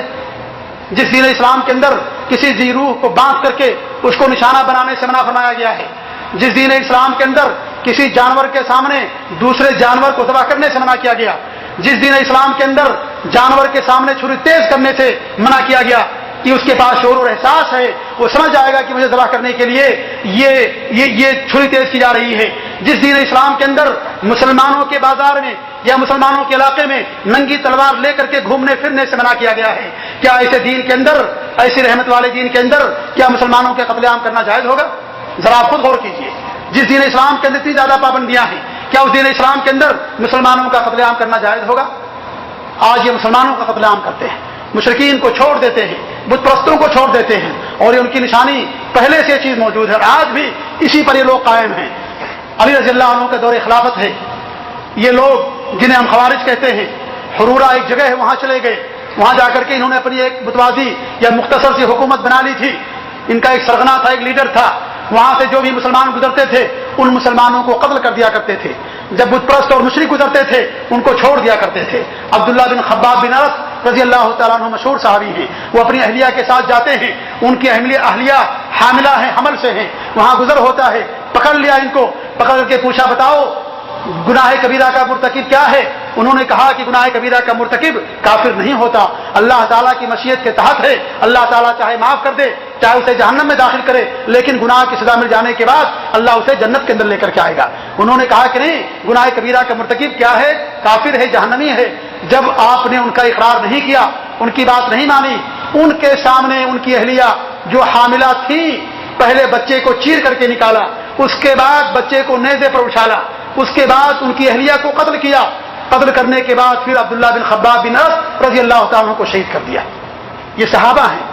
جب صحابہ کو قتل کرنے میں اجر سمجھتے ہیں تو ہماری اور آپ کی حیثیت کیا ہے؟ جب علی رضی اللہ تعالیٰ عنہ تک یہ خبر پہنچتی ہے, آپ ان کے پاس لوگوں کو بھیجا اور کہا کہ کس نے قتل کیا ہے؟ اتنے ڈھیٹ تھے, اتنے ہٹھرم تھے, اتنے ظالم و فاسق تھے کہ تمام کے تمام نکل کر کے آگے, اور لوگوں نے کہا کہ ہم سب نے مل کر کے ان کو قتل کیا. علی رضی اللہ تعالیٰ نے 6000 کا لشکر لیا اور جا کر کے ان سے قتال کیا اور ان کے لوگوں کو قتل کر دیا, اور جو نشانیاں ہمارے نبی نے بتائی تھی وہ نشانیاں ان کے اندر پائی گئی. تو کہنے کا مقصد یہ ہے کہ لوگ مسلمانوں کا قتل ثواب کی نیت سے کرتے ہیں, اجر کی نیت سے کرتے ہیں کہ ہم انہیں قتل کریں گے, ہمیں ثواب ملے گا. اس لیے اگر ایسی خبریں آپ کے پاس آتی ہیں کہ مسلم بچوں کو قتل کیا جا رہا ہے, عورتوں کا قتل عام ہو رہا ہے, تو آپ یہ نہ سمجھیں کہ یہ مسلمان نہیں کر سکتے ہیں. جس مسلمان کا دین نہیں ہو کہ مسلمان کے قتل کرنے پر اجر اور ثواب ہے, وہ اجر اور ثواب کی نیت سے کرتا ہے, وہ گناہ سمجھتا ہی نہیں ہے. جیسے آج بدعت کے کرنے والے بدعت کو ثواب سمجھ کے کرتے ہیں. آپ انہیں دعوت دیں گے, وہ نہیں چھوڑیں گے. اس لیے شیطان بدعتی سے زیادہ خوش ہوتا. کیوں؟ اس لیے کہ گنہگار آدمی جو اللہ کا نافرمان ہے وہ گناہ کو یہ سمجھ کر کرتا ہے کہ گناہ ہے, یہ ناجائز ہے, لیکن بدعت انسان بدعتی کو ثواب سمجھ کے کرتا ہے. یہی ان کی حالت ہے کہ مسلمانوں کا قتل عام ثواب سمجھ کے کرتے ہیں, مسلمانوں کو قتل اجر کی نیت سے کرتے ہیں. تو ان کی ایک پہچان ہے کہ مسلمان کا قتل عام کریں گے, اور اس طریقے سے اہل باطل جو ہیں یا جو اہل اوثان ہیں, بت پرست ہیں, ان کو چھوڑ دیں گے. میرے ساتھیوں, مسلمان کا خون تو دور کی بات ہے, شریعت کے اندر کسی بھی ناحق قتل کرنے سے منع کیا گیا ہے. اللہ رب العالمین نے فرمایا جس نے کسی کو ناحق قتل کیا گویا کہ اس نے پوری انسانیت کا قتل کر دیا. کتنی اور بہت ساری احادیث ہیں کہ ہمارے نبی نے ناحق قتل کرنے سے منع فرمایا ہے. اور جہاں تک مسلمان کے خون کی بات ہے تو میرے ساتھیوں, آیت میں نے آپ کے سامنے تلاوت کی ہے. جس آیت کریمہ میں اللہ فرماتا ہے جو کسی مومن کو جان بوجھ کر قتل کرتا ہے ایسے آدمی کا ٹھکانہ جہنم ہے, اور اس میں ہمیشہ رہے گا. اللہ کا غضب اس کے اوپر ہوگا, اللہ کی لعنت اس کے اوپر ہوگی, اور اللہ رب العالمین نے اس کے لیے بہت بڑا عذاب تیار کر رکھا ہے. اس طریقے سے بہت ساری حدیثیں ہیں جن حدیثوں میں نبی صلی اللہ علیہ وسلم نے مسلمان کو قتل کرنے سے منع فرمایا ہے. ایک حدیث میں آپ فرماتے ہیں, انس رضی اللہ عنہ کی حدیث ہے, صحیح بخاری کی روایت ہے, کیا فرماتے ہیں, اس بات کی گواہی دے کہ اللہ تعالیٰ کے علاوہ کوئی سچا معبود نہیں ہے, اور محمد صلی اللہ علیہ وسلم اللہ کے رسول ہیں. ہمارے قبلے کا استقبال کرے, ہمارے ذبیحے کو کھائے اور ہماری نماز پڑھے تو ہمارے اوپر اس کا خون حرام ہے, اس کا مال حرام ہے. اس طریقے سے ایک حدیث میں آپ فرماتے ہیں کہ جب آپ نے حج کیا تو حج کے موقع کیا فرمایا تھا, ان دماءکم واموالکم واعراضکم حرام علیکم کحرمت یومکم ھذا فی شہرکم ھذا وفی بلدکم ھذا. اے لوگو, اے مسلمانوں, تمہارے اوپر ایک مسلمان کا خون, اس کا مال, اس کی عزت ایسی حرام ہے جیسے حرمت والا مہینہ ہے, یہ حرمت والا شہر ہے, اور یہ حرمت والا دن ہے. لہذا میرے ساتھیوں, ایک مسلمان کے خون کی اہمیت ہے, اس کی خون کی اہمیت کو سمجھو اور اس طریقے اس کے خون کی قیمت کا اندازہ لگاؤ. آج مسلمان کے خون کا پیاسا ہے, مسلمان کا قتل عام کر رہے ہیں, اور جو بت پرست ہیں ان کو چھوڑ دے رہے ہیں. آج ایک جماعت جسے آپ لوگ بار بار سنتے ہیں, داعش اور ISIS, میں آگے چل کے بتاؤں گا انشاءاللہ وہ کون سی جماعتیں ہیں آج موجودہ زمانے میں جو خوارج کہلاتی ہیں. لیکن یہاں ذکر آ گیا ہے کہ ان کی ایک پہچان یہ ہے کہ یہ مسلمانوں کا قتل عام کرتے ہیں, اور جو مشرکین ہیں بت پرست ان کو چھوڑ دیتے ہیں. آج یہ لوگ عراق سے اور شام سے مملکت سعودی عرب کے اندر آ کر کے یہاں دہشت گردانہ کارروائیاں کرتے ہیں اور مسجدوں کو نشانہ بناتے ہیں. عراق کے بارڈر پر میرے ساتھیوں اسرائیل واقع ہے. آج تک انہوں نے اسرائیل کے اندر کوئی دھماکہ نہیں کیا, نہ کسی اسرائیلی کو ختم کیا, نہ کسی اہل کتاب کو مارا, کسی کو نہیں مارا. جبکہ ہمارا نزدیک ان کا بھی قتل کرنا حرام ہے, ناجائز ہے. یہ غیر مسلم ہونے کا مطلب یہ نہیں ہے کہ ہم غیر مسلم کو قتل کرتے پھریں, لیکن میں دلیل دے رہا ہوں کہ اللہ کے رسول کی جو حدیث تھی کہ آپ نے فرمایا تھا کہ لوگ اہل اسلام کو قتل کریں گے, اور جو مشرکین ہیں بت پرست ہیں ان کو وہ چھوڑ دیں گے, اور ان کو جو ہے وہ ان کو اس تک نہیں کریں گے، اور یہ نشانی ان کی پہلے بھی موجود تھی اور آج بھی یہ نشانی ان کے اندر پائی جاتی ہے۔ شریعت کے اندر جو خون حرام میرے ساتھیوں، انسان کا تپنا خون حرام ہے، یہ بھی حرام خون ہے۔ نمبر 2 مسلمان کا خون حرام ہے، ذمی جو کسی مسلمان ملک میں کافر رہے ٹیکس دے وہ حرام اس کا خون۔ ایسے معاہد وہ بندہ ہے، وہ شخص ہے جس کے ساتھ عہد و پیمان حکومت کر لیتی ہے کہ ہم تمہارے ساتھ جنگ نہیں کریں گے، ان کا خون حرام ہے۔ ایسے جو مستامن ہے، جو آپ سے امن طلب کرے کسی مسلمان ملک سے اور کسی مسلمان ملک میں غیر مسلم آئے تجارت کے لیے اور اس طریقے سے علم حاصل کرنے کے علاج کے لیے، تو ایسے بھی آدمی کا خون جو ہے حرام ہے۔ اور چھٹا خون یہ ہے کہ حالت حرب کے اندر، لڑائی کے اندر جو کافروں کے بچے ہیں، بوڑھے ہیں، عورتیں ہیں اور عبادت گاہوں کے اندر عبادت کرنے والے لوگ ہیں، ان کا بھی خون شریعت کے اندر حرام ہے۔ اگرچہ جنگ چل رہی ہے مسلمان اور کافر کی، لیکن پھر بھی جنگ کے دوران ہمیں ان کو قتل کرنے کا حکم نہیں دیا گیا، ان کے بچوں کو یا ان کی عورتوں کو، یا جو عبادت خانوں کے اندر عبادت کر رہے ہوں اپنے طریقے پر اپنے منہج کے مطابق، ایسے لوگوں کو بھی قتل کرنے سے شریعت نے منع کیا ہے۔ اور ساتھ میں عام کافر، ایک عام کافر ہے، آپ اس کے ساتھ اٹھتے بیٹھتے ہیں، آپ کے یہاں رہتا ہے، آپ کے علاقے میں رہتا ہے، وہ حربی نہیں، آپ سے جنگ نہیں کر رہا ہے، تو ایسے کافر کا بھی خون شریعت کے اندر حرام ہے اور ناجائز ہے۔ تو میرے ساتھیوں، یہ جو قتل عام ہو رہا ہے مسلمانوں کا اور کافروں کو چھوڑ کر کے، یہ ان کی پہچان ہمیشہ سے رہی ہے کہ مسلمانوں قتل عام کریں گے۔ میرے ساتھیوں، اسلام سلامتی کا دین ہے، امن و امان کا دین ہے، حسن سلوک کا دین ہے۔ اس میں عدل و انصاف، صدق و صفا، امانت داری اور صلہ رحمی اور حسن اخلاق کی تعلیم دی گئی ہے، اور جو بھی غدر اور خیانت، جھوٹ، دروغ گوئی اور اس طریقے سے اور جو ساری حرکتیں ہیں، ان ساری حرکتوں سے شریعت کے اندر، دین اسلام کے اندر منع کیا گیا ہے۔ اگر آپ دیکھیں کہ سارے لوگ آج جو جہاد اور اصلاح کے نام پر کرتے ہیں، میرے ساتھیوں، اگر ان کے مفاسد پر اور ان جو یہ کارروائیاں ہوتی ہیں، ان کارروائیوں کے جو نقصانات ہیں، اگر ان کے نقصانات پر ہم غور کریں تو کتنا بہت زیادہ اس کے مفاسد ہیں۔ آج یہ اسلام کی بدنامی کا ذریعہ بنے ہوئے ہیں۔ اور کیا اسلام کے اندر برائی کو ختم کرنے کے لیے قتل کرنے کا حکم دیا گیا ہے کہ مسلمانوں کے لاشوں پر اصلاح کی جائے گی، مسلمانوں کو قتل کرنے کے بعد لوگوں کو جو ہے تبلیغ اور دعوت دی جائے گی؟ یہ لوگ اسی کے نام پر کرتے ہیں۔ شریعت نے ہمیں اس سے منع کیا ہے۔ منکر کے دور کرنے کے درجات ہیں۔ ایک تو یہ ہے کہ انسان اپنے ہاتھ سے روکے، یہ حاکم وقت کے لیے ہے، زبان سے روکے، اگر طاقت نہیں ہے ہم کسی کو نصیحت کر سکتے ہیں، اگر یہ بھی نہیں ہے دل کے اندر اس کو برا جانو، لیکن اس برائی کو دور کرنے کے لیے مسلمانوں کا قتل عام کرنا، معصوم اور بے گناہوں کو قتل کرنا، میرے ساتھیوں، یہ سراسر حرام اور ناجائز ہے۔ آپ نے دیکھا کہ پاکستان کے اندر مسلم بچوں کو آرمی اسکول کے اندر جو بچے پڑھ رہے تھے ان بچوں کو نشانہ بنایا گیا، انہیں قتل کیا گیا۔ آخر کس جرم کی بنا پر انہیں قتل کیا گیا؟ ایسے ہی سعودی عرب کے اندر ظہر کی نماز ادا کر رہے تھے نمازی، اللہ کی بات کر رہے تھے، اور نماز کے دوران خارجی آتا ہے اور اس نے اپنے آپ کو بم سے اڑا دیا اور مسلمانوں کو قتل کیا۔ ان میں جو بنگلہ دیش کے بھی ہمارے بھائی تھے ان کا قصور کیا تھا؟ ان نمازیوں کو قصور کیا تھا؟ تمہیں اگر جھگڑا ہے، حکومت وقت سے جھگڑا ہے، حاکم سے تم جا کر کے بات کرو، لیکن عام لوگوں کو تم کیوں اس طریقے سے قتل عام کرتے ہو؟ لہذا میرے ساتھیوں، یہ بڑے اس کے مفاسد ہیں، اس کے بڑے نقصانات ہیں۔ اور جو مسلمانوں کی ممتلکات ہیں، مسجدیں ہماری نشانے پر ہیں، مسجدوں کے اندر قرآن ہوتے ہیں، کتنی محنت سے بلڈنگیں بنائی جاتی ہیں، مسلمانوں کے مال بھی ایک دوسرے مسلمان پر حرام ہے، ان کو لوٹنا اور اس طریقے سے ان کو نقصان پہنچانا۔ آج یدی ایسا کرتے ہیں تو میرے ساتھ یہ مسجدیں بھی تباہ ہو جاتی ہیں، اور اس طریقے سے اور جو جن کو نشانہ بنایا جاتا ہے وہ سب کے سب تباہ برباد ہو جاتے ہیں۔ یہ کون سی حکمت ہے؟ یہ کون سی دانش مندی میں ساتھیوں جو آج یہ ساری چیزیں کی جا رہی ہیں؟ لہذا یہ سارے کے سارے لوگ انہیں مجاہدین نہ کہو، یہ اللہ، یہ وحشی درندے ہیں، یہ انسانیت کے مجرم ہیں، یہ دین کے مجرم ہیں، یہ اللہ اس کے رسول کے دشمن ہیں۔ لہذا ایسے لوگوں کو میرے ساتھیوں لفظ جہاد کو بدنام نہ کرو ان کو کہہ کر کے۔ جہاد تو آیا اس لیے تھا کہ مسلمانوں کو دین اسلام پر آزادی کے ساتھ عمل کرایا جا سکے۔ آج نماز پڑھنے والا محفوظ نہیں رہا، یہ کون سا جہاد ہے؟ جہاد اس لیے ہوتا ہے کہ لوگ اسلام پر آسانی کے ساتھ عمل کر سکے۔ آج نماز پڑھنے والے مسجدوں میں آتے لوگ ڈرتے ہیں کہ ہم نماز پڑھنے جائیں گے، ہو سکتا ہے ہماری جان کو نشانہ بنا لیا جائے۔ یہ کون سا جہاد ہے میرے ساتھیوں؟ یہ جہاد نہیں، یہ کھلی ہوئی دہشت گردی ہے، یہ حرام ہے، یہ قتل عام ہے مسلمانوں کا، یہ کسی بھی صورت میں جائز نہیں ہے۔ اللہ رب العالمین قیامت کے دن سے نپٹے گا، اللہ رب العالمین قیامت کے دن ایسے لوگوں کو اپنے سامنے کھڑا کرے گا، اور جتنے بھی قتل کیے جا رہے ہیں ان سب کے گناہوں کی سزا ان لوگوں کو دی جائے گی جو آج مسلمانوں کے قتل عام کرنے کا مطلب مسلمانوں کا قتل عام کرتے ہیں۔ اور میرے ساتھیوں، یہ بھی آپ دیکھ لیجئے کہ آج یہ لوگ لوگوں کا قتل عام کرتے ہیں، اور کسی صحابی نے ان کے لیے بددعا کی تھی اور اللہ رب العالمین کی بددعا قبول فرما لی ہے کہ یہ لوگ اپنی طبعی موت نہیں مرتے ہیں، یہ لوگ اپنی طبعی موت نہیں مرتے، یہ لوگ یا تو مار دیے جاتے ہیں یا تو اپنے آپ کی خودکشی کر لیتے ہیں، پہلے اپنے آپ کو مارتے ہیں، اس کے بعد جو مسلمان ہوتے ہیں معصوم پہلے پھر ان کو قتل کرتے ہیں، ان کو مارتے ہیں۔ لہذا یہ ان کی طبعی موت نہیں ہوتی۔ جنہوں نے حضرت عثمان کو شہید کیا تھا ان سب کو چن چن کر کے قتل کیا تھا علی رضی اللہ تعالیٰ عنہ نے نہروان کی جنگ میں سن 37 ہجری کے اندر ان لوگوں کو قتل کیا تھا۔ لہذا میرے ساتھیوں یہ اللہ رب العالمین کا انصاف ہے کہ یہ لوگ طبعی موت نہیں مرتے۔ جو مسلمانوں کے خون کی قیمت نہ سمجھے ایسے آدمی کی سزا یہی ہے کہ ایسے آدمی یا تو خود اپنی جان دے دے یا تو اسے مار دیا جائے۔ تو اس طریقے سے یہ ان کی ایک پہچان یہ تھی کہ مسلمانوں کا قتل عام کریں گے، اور اس طریقے سے جو اہل شرک ہیں یا جو مشرکین اور جو بت پرست لوگ ہیں ان کو یہ چھوڑ دیں گے، اور یہ ان کی یہ نشانی یہ پہلے ہی سے چلی آ رہی ہے۔ تو یہ 4 نشانیاں ابھی میں نے آپ لوگوں کے سامنے ان کے تعلق سے بیان کی ہیں۔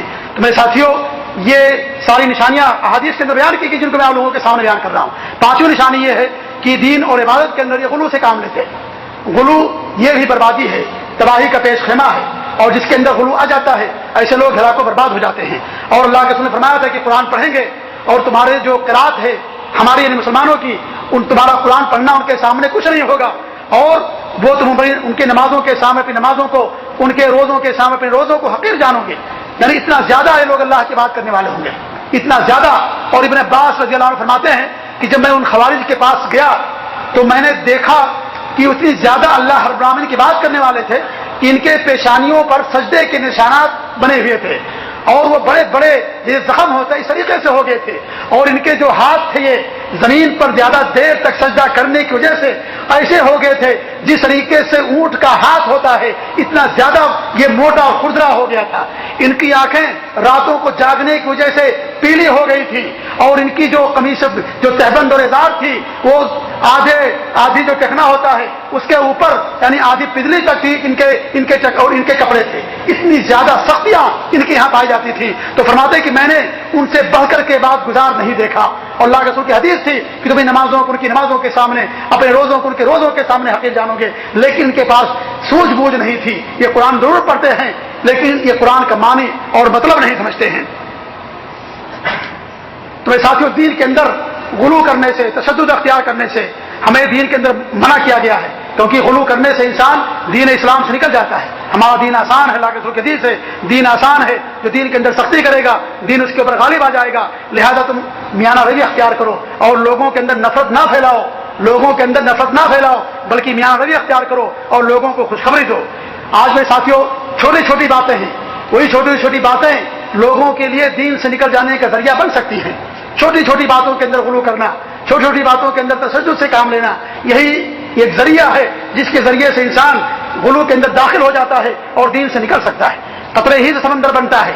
اور آپ جانتے ہیں کہ چنگاری ہی سے آگ لگتی ہے، چنگاری ہی سے آگ لگتی ہے، آگ سے چنگاری نہیں لگتی ہے، چنگاری ہی سے آگ لگتی ہے۔ اور آپ دیکھتے ہیں کمپنیوں کے اندر کوئی کلوز سرکٹ جلتا ہے، ایک چھوٹا سا وائر اور پوری کمپنی جل کر کے تباہ و برباد ہو جاتی ہے۔ تو چھوٹے گناہوں کو یا چھوٹے گناہوں کے اندر یا چھوٹے عبادتوں کے اندر غلو کرنے کو تم اسے معمولی نہ سمجھو، یہی ایک ذریعہ ہے جس کے ذریعے سے انسان غلو کے اندر جاتا ہے اور دین سے نکل جاتا ہے۔ کیا عبداللہ بن مسعود رضی اللہ تعالیٰ کو واقعہ نہیں معلوم کہ جب وہ کوفہ کی مسجد کے اندر جو لوگ قرآن کی تلاوت کر رہے تھے یا اس طریقے سے اجتماعی ذکر کے اندر مصروف تھے، مشغول تھے، ان کا ایک امیر تھا، کہا کرتا تھا کہ 100 مرتبہ اللہ اکبر کہو، 100 مرتبہ لا الہ الا اللہ کہو، 100 مرتبہ سبحان اللہ کہو، سب اس کے پیچھے پیچھے کہتے تھے۔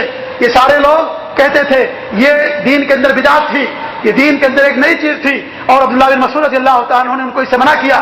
اور اس حدیث کے راوی فرماتے ہیں کہ یہ لوگ جو کوفہ کی جامع مسجد کے اندر اس طرح کی بات کر رہے تھے اور اس طرح کی تسبیح اجتماعی طور پر کر رہے تھے، یہ سارے کے سارے لوگ جب سن 37 ہجری کے اندر نہروان کی جنگ ہوئی علی رضی اللہ تعالیٰ عنہ سے خوارج کی، یہ سارے کے سارے خوارج کے ساتھ تھے، یہ سارے کے سارے خوارج کے ساتھ تھے، ان کا ساتھ دے رہے تھے، انہیں تیر تھما رہے تھے، ان کی طرف سے ہمارے پر تیر برسا رہے تھے، ان کی طرف سے جنگ کر رہے تھے۔ ایک چھوٹی سی چنگاری تھی، اس چنگاری نے ان کو دین سے نکال دیا۔ لہذا چھوٹی چھوٹی غلو کو یا چھوٹی چھوٹی باتوں کے اندر غلو کرنے کو حقیر نہ جانو میرے ساتھیوں، یہی چیزیں انسان کے لیے دین سے نکلنے کا ذریعہ اور سبب بن جاتی ہیں۔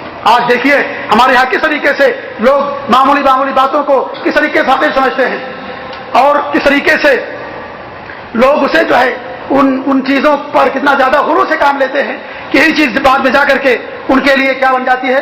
دین سے نکل جانے کے ذریعہ اور سبب بن جاتی ہے. لہٰذا یہ بھی ان کی ایک پہچان ہے، وہ دین کے اندر غلو سے کام لیتے ہیں. چھٹی پہچان یہ ہے کہ لوگ بہت زیادہ ان کے اندر جہالت پائی جاتی ہے. جہالت، اسی لیے نہ علم حاصل کرتے ہیں، نہ علماء کے پاس نئی نئی مدارس کی تعمیر کا حکم دیتے ہیں، نہ اپنے بچوں کو مدرسوں میں پڑھنے کے لیے بھیجتے ہیں. اور یہی نہیں بلکہ جو اہل علم ہے، علماء ہیں، باقاعدہ ان پر تان تنی کرتے ہیں اور اس طریقے سے ان کے خلاف لوگوں کو ابھارتے ہیں، علماء سے دور لوگوں کو دور رکھتے ہیں. یہ ان کی پہچان ہے، جہالت، لا علمی. اور لا علمی ہی ان کی تھی کہ جب قرآن کریم کو فیصل بنایا گیا تو انہوں نے یہ کہا کہ الحکم الا للہ، کہ اللہ رب العالمین کا حکم چلے گا. اور وہاں اللہ رب العالمین کا حکم چلنے سے مراد وہی ہے کہ قرآن کریم اللہ کا فیصلہ. لیکن ان کا یہ کہنا تھا کہ اللہ رب العالمین آسمان سے اس جنگ کے اندر آئے گا اور ہمارے درمیان فیصلہ کرے گا. یہ ان کی جہالت تھی جو اس طریقے کا عقیدہ رکھتے تھے. لہذا یہ جہالت بھی ایک سبب ہے میرے ساتھیوں کس چیز کا؟ دین کے نہ سمجھنے کا. دین، اس لیے وہ قرآن تو پڑھیں گے لیکن ان کے پاس حکمت نہیں ہوگی، قرآن کو نہیں سمجھیں گے وہ لوگ. لہذا دین کا علم حاصل کرو، علماء کے ساتھ جڑ کر کے رہو. علماء کو بدنام کرنا، علماء کے خلاف فتوے نکالنا، جو علماء سلف ہیں، جو اہل حق علماء ہیں، یہ خوارج کی پہچان ہے. جو خارجی ہوتے ہیں وہ ایسا کرتے ہیں کہ اہل حق علماء کو بدنام کرتے ہیں. یہاں کے شیخ بن باز رحمۃ اللہ علیہ تھے، ان کو ان لوگوں نے کہا کہ جو مرتدین ہیں ان کا سرغنہ ہے یہ. ایسا جو عرب و عجم کے مفتی تھے جن کی تقویٰ اور طہارت پر اپنے اور غیر سارے لوگ گواہ ہیں، ان کے بارے میں ان کا کہنا تھا کہ جو کفار ہیں، مرتدین ہیں، ان کا یہ سرغنہ ہے، یہ حاکم کے پٹھو ہیں، یہ جو ہے حید و نفاس کے علماء ہیں. اس طرح کے تان دنی کرنا علماء پر، اہل حق پر، یہ خوارج کی پہچان ہے. یہ اللہ کے رسول کے زمانے میں بھی تھی. اللہ کے رسول پر اعتراض کیا تھا عبداللہ بن ذوالخویصرہ نے، اور یہ چیز اسی زمانے سے چلی آ رہی ہے کہ جو علماء ہیں، علماء پر لعن طعن کرنا، تشنیع کرنا. اور میری مراد علماء سے عام علماء نہیں ہے جو برے علماء ہیں، جو بدعتی علماء ہیں، اور اس طریقے جو مشرک اور بت پرست اور قبر پرست علماء ہیں. میری مراد اہل حق علماء، سلف صالحین کے منہج پر چلنے والے سلفی علماء میری مراد ہے. ان علماء کے بارے میں بات کر رہا ہوں کہ ان علماء پر تانزنی کرنا، لعن طعن کرنا، ان پر الزامات لگانا، یہ ان کی جو ہے یہ پہچان ہے. پہلے یہ لوگ الزام لگاتے ہیں، اس کے بعد پھر یہ لوگ ان کے خلاف خروج و بغاوت کرتے ہیں. یہاں کی حکومت کے علماء کے بارے میں کہتے ہیں کہ یہاں کے علماء خاموش رہتے ہیں، یہاں کے علماء کچھ نہیں کہتے ہیں. ان جاہلوں کو خبر نہیں ہے کہ یہاں کے علماء کتنی نصیحتیں کرتے ہیں، کتنی نصیحتیں کرتے ہیں یہاں کے علماء عمرہ اور بادشاہوں کو، حکماں کو. ہمارا کام صرف نصیحت کر دینا ہے. ہمارے سامنے دسیوں لوگ ہیں جن کے چہروں پر داڑھی نہیں ہے. میں کہوں داڑھی رکھ لیجئے، داڑھی آپ نہ رکھیں تو اس میں ہمارا قصور کیا ہے؟ یا جو کوئی آدمی نصیحت کرے اس کا قصور کیا ہے؟ آپ نہ مانیں، یہ آپ کا اختیار ہے. ہم نصیحت کر سکتے ہیں، ہم آپ کو بتا سکتے ہیں. حکماء کا کام صرف بتانا ہے، علماء کا کام صرف بتانا ہے، نصیحت کرنا، رہنمائی کرنا ہے. اور یہاں کے علماء جتنی نصیحت کرتے ہیں دنیا کے کسی زمانے میں، دنیا میں کہیں علماء اتنی نصیحت نہیں کرتے ہیں. باقاعدہ یہاں کے عمرہ اور یہاں کے حکماء اور جو ہے یہ جو بادشاہ ہیں باقاعدہ علماء کے پاس آتے ہیں، ملتے ہیں، ان سے علم حاصل کرتے ہیں، ان کے ہاتھ کو چومتے ہیں، ان کی پیشانیوں کو چومتے ہیں. یہ چیز کیا ہوتی ہے؟ اور آج ہم علماء کے بارے میں لعن طعن کرتے ہیں، تان دنی کرتے ہیں، تشنیع کرتے ہیں کہ یہاں پر نصیحت نہیں کرتے. ابھی صفا مروا کی صحیح کا معاملہ ہوا تھا بڑھانے کا، شیخ صالح فوزان حفظہ اللہ نے باقاعدہ اس کی مخالفت کی اور انہوں نے کہا کہ شریعت کے اندر جائز نہیں ہے. اس طریقے سے شیخ بن باز رحمۃ اللہ علیہ، شیخ ابن عثیمین رحمۃ اللہ علیہ، اس سے پہلے محمد بن ابراہیم علیہ شیخ رحمۃ اللہ علیہ، جتنے بھی علماء پیدا ہوئے تمام علماء ان کو نصیحت کرتے تھے، ان کو باقاعدہ نصیحت کیا کرتے تھے. تو یہ اعتراض کرتے ہیں کہ یہاں کے علماء نصیحت نہیں کرتے، خاموش رہتے ہیں. یہاں کے علماء کیا کرتے ہیں؟ خاموش رہتے ہیں. اور یہاں کے علماء کچھ نہیں کہتے ہیں. میرے ساتھیوں آپ کو کیا معلوم ہے؟ آپ پڑھیے، آپ کو بھی تو پتہ ہی نہیں ہے. ذرا دیکھیے کہ یہاں علماء یوٹیوب پر جائیے، ذرا دیکھیے کہ یہاں علماء نے حکمرانوں کے سامنے کتنی عظیم عظیم نصیحتیں کی ہیں، کتنی انہیں پراسر نصیحتیں کی ہیں. تو اس طرح کے علماء پر لعن طعن کرنا اور اس طریقے سے ان پر اعتراض کرنا، یہ کیا ہے؟ یہ ان کی پہچان ہے خوارج کی.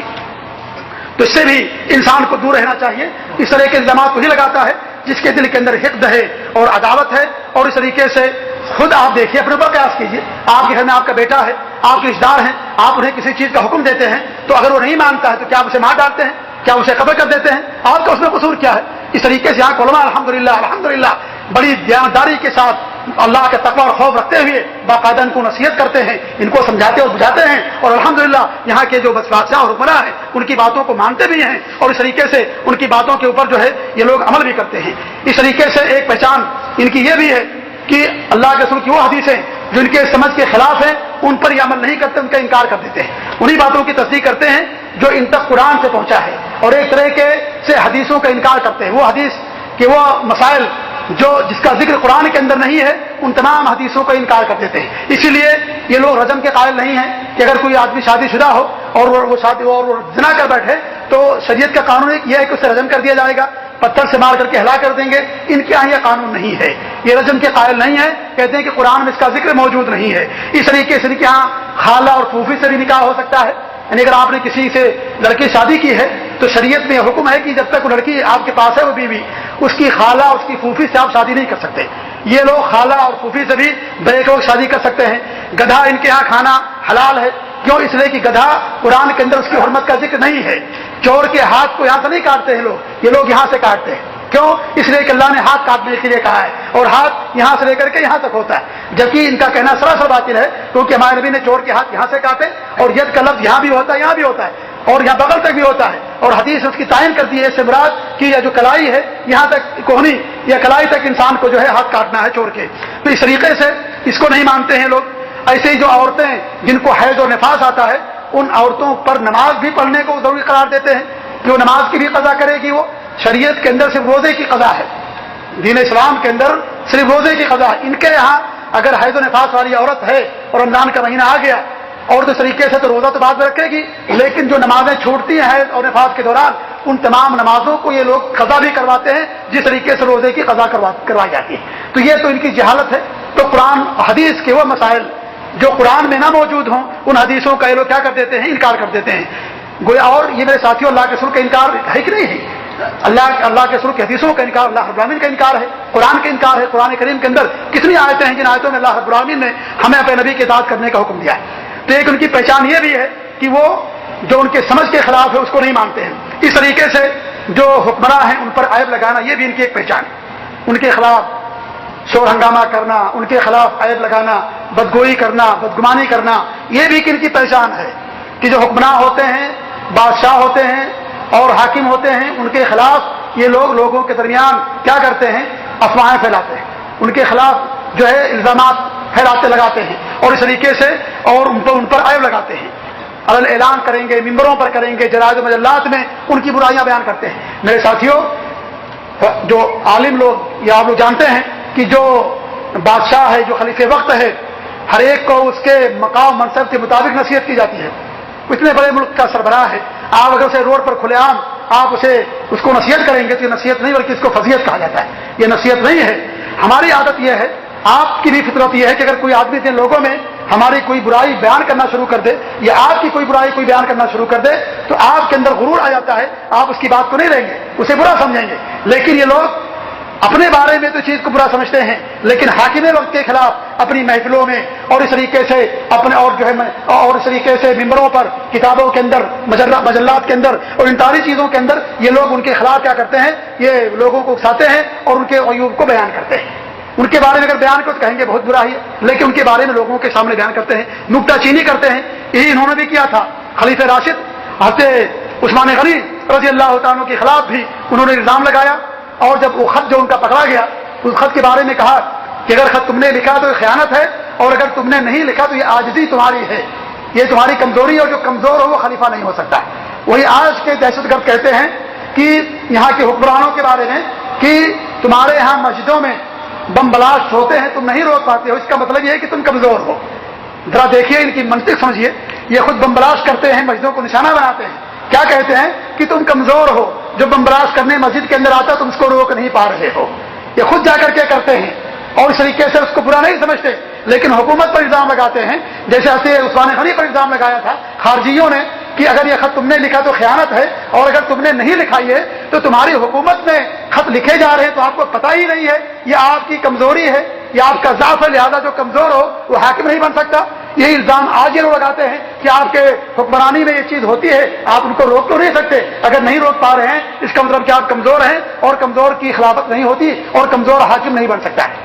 یہاں کے ایسے ہی اللہ کے رسول کے حضرت عثمان کے زمانے میں حضرت سعید بن مسیب فرماتے ہیں کہ ایک عورت آتی بیت المال سے پورا سامان لے کر کے جاتی، اور اتنا سامان لے کر کے جاتی کہ وہ پورا بوجھ چلنے کے لائق نہیں رہتی تھی، لیکن پھر بھی جاتے ہوئے کیا کہتی تھی جو خارجی ہوتی تھی؟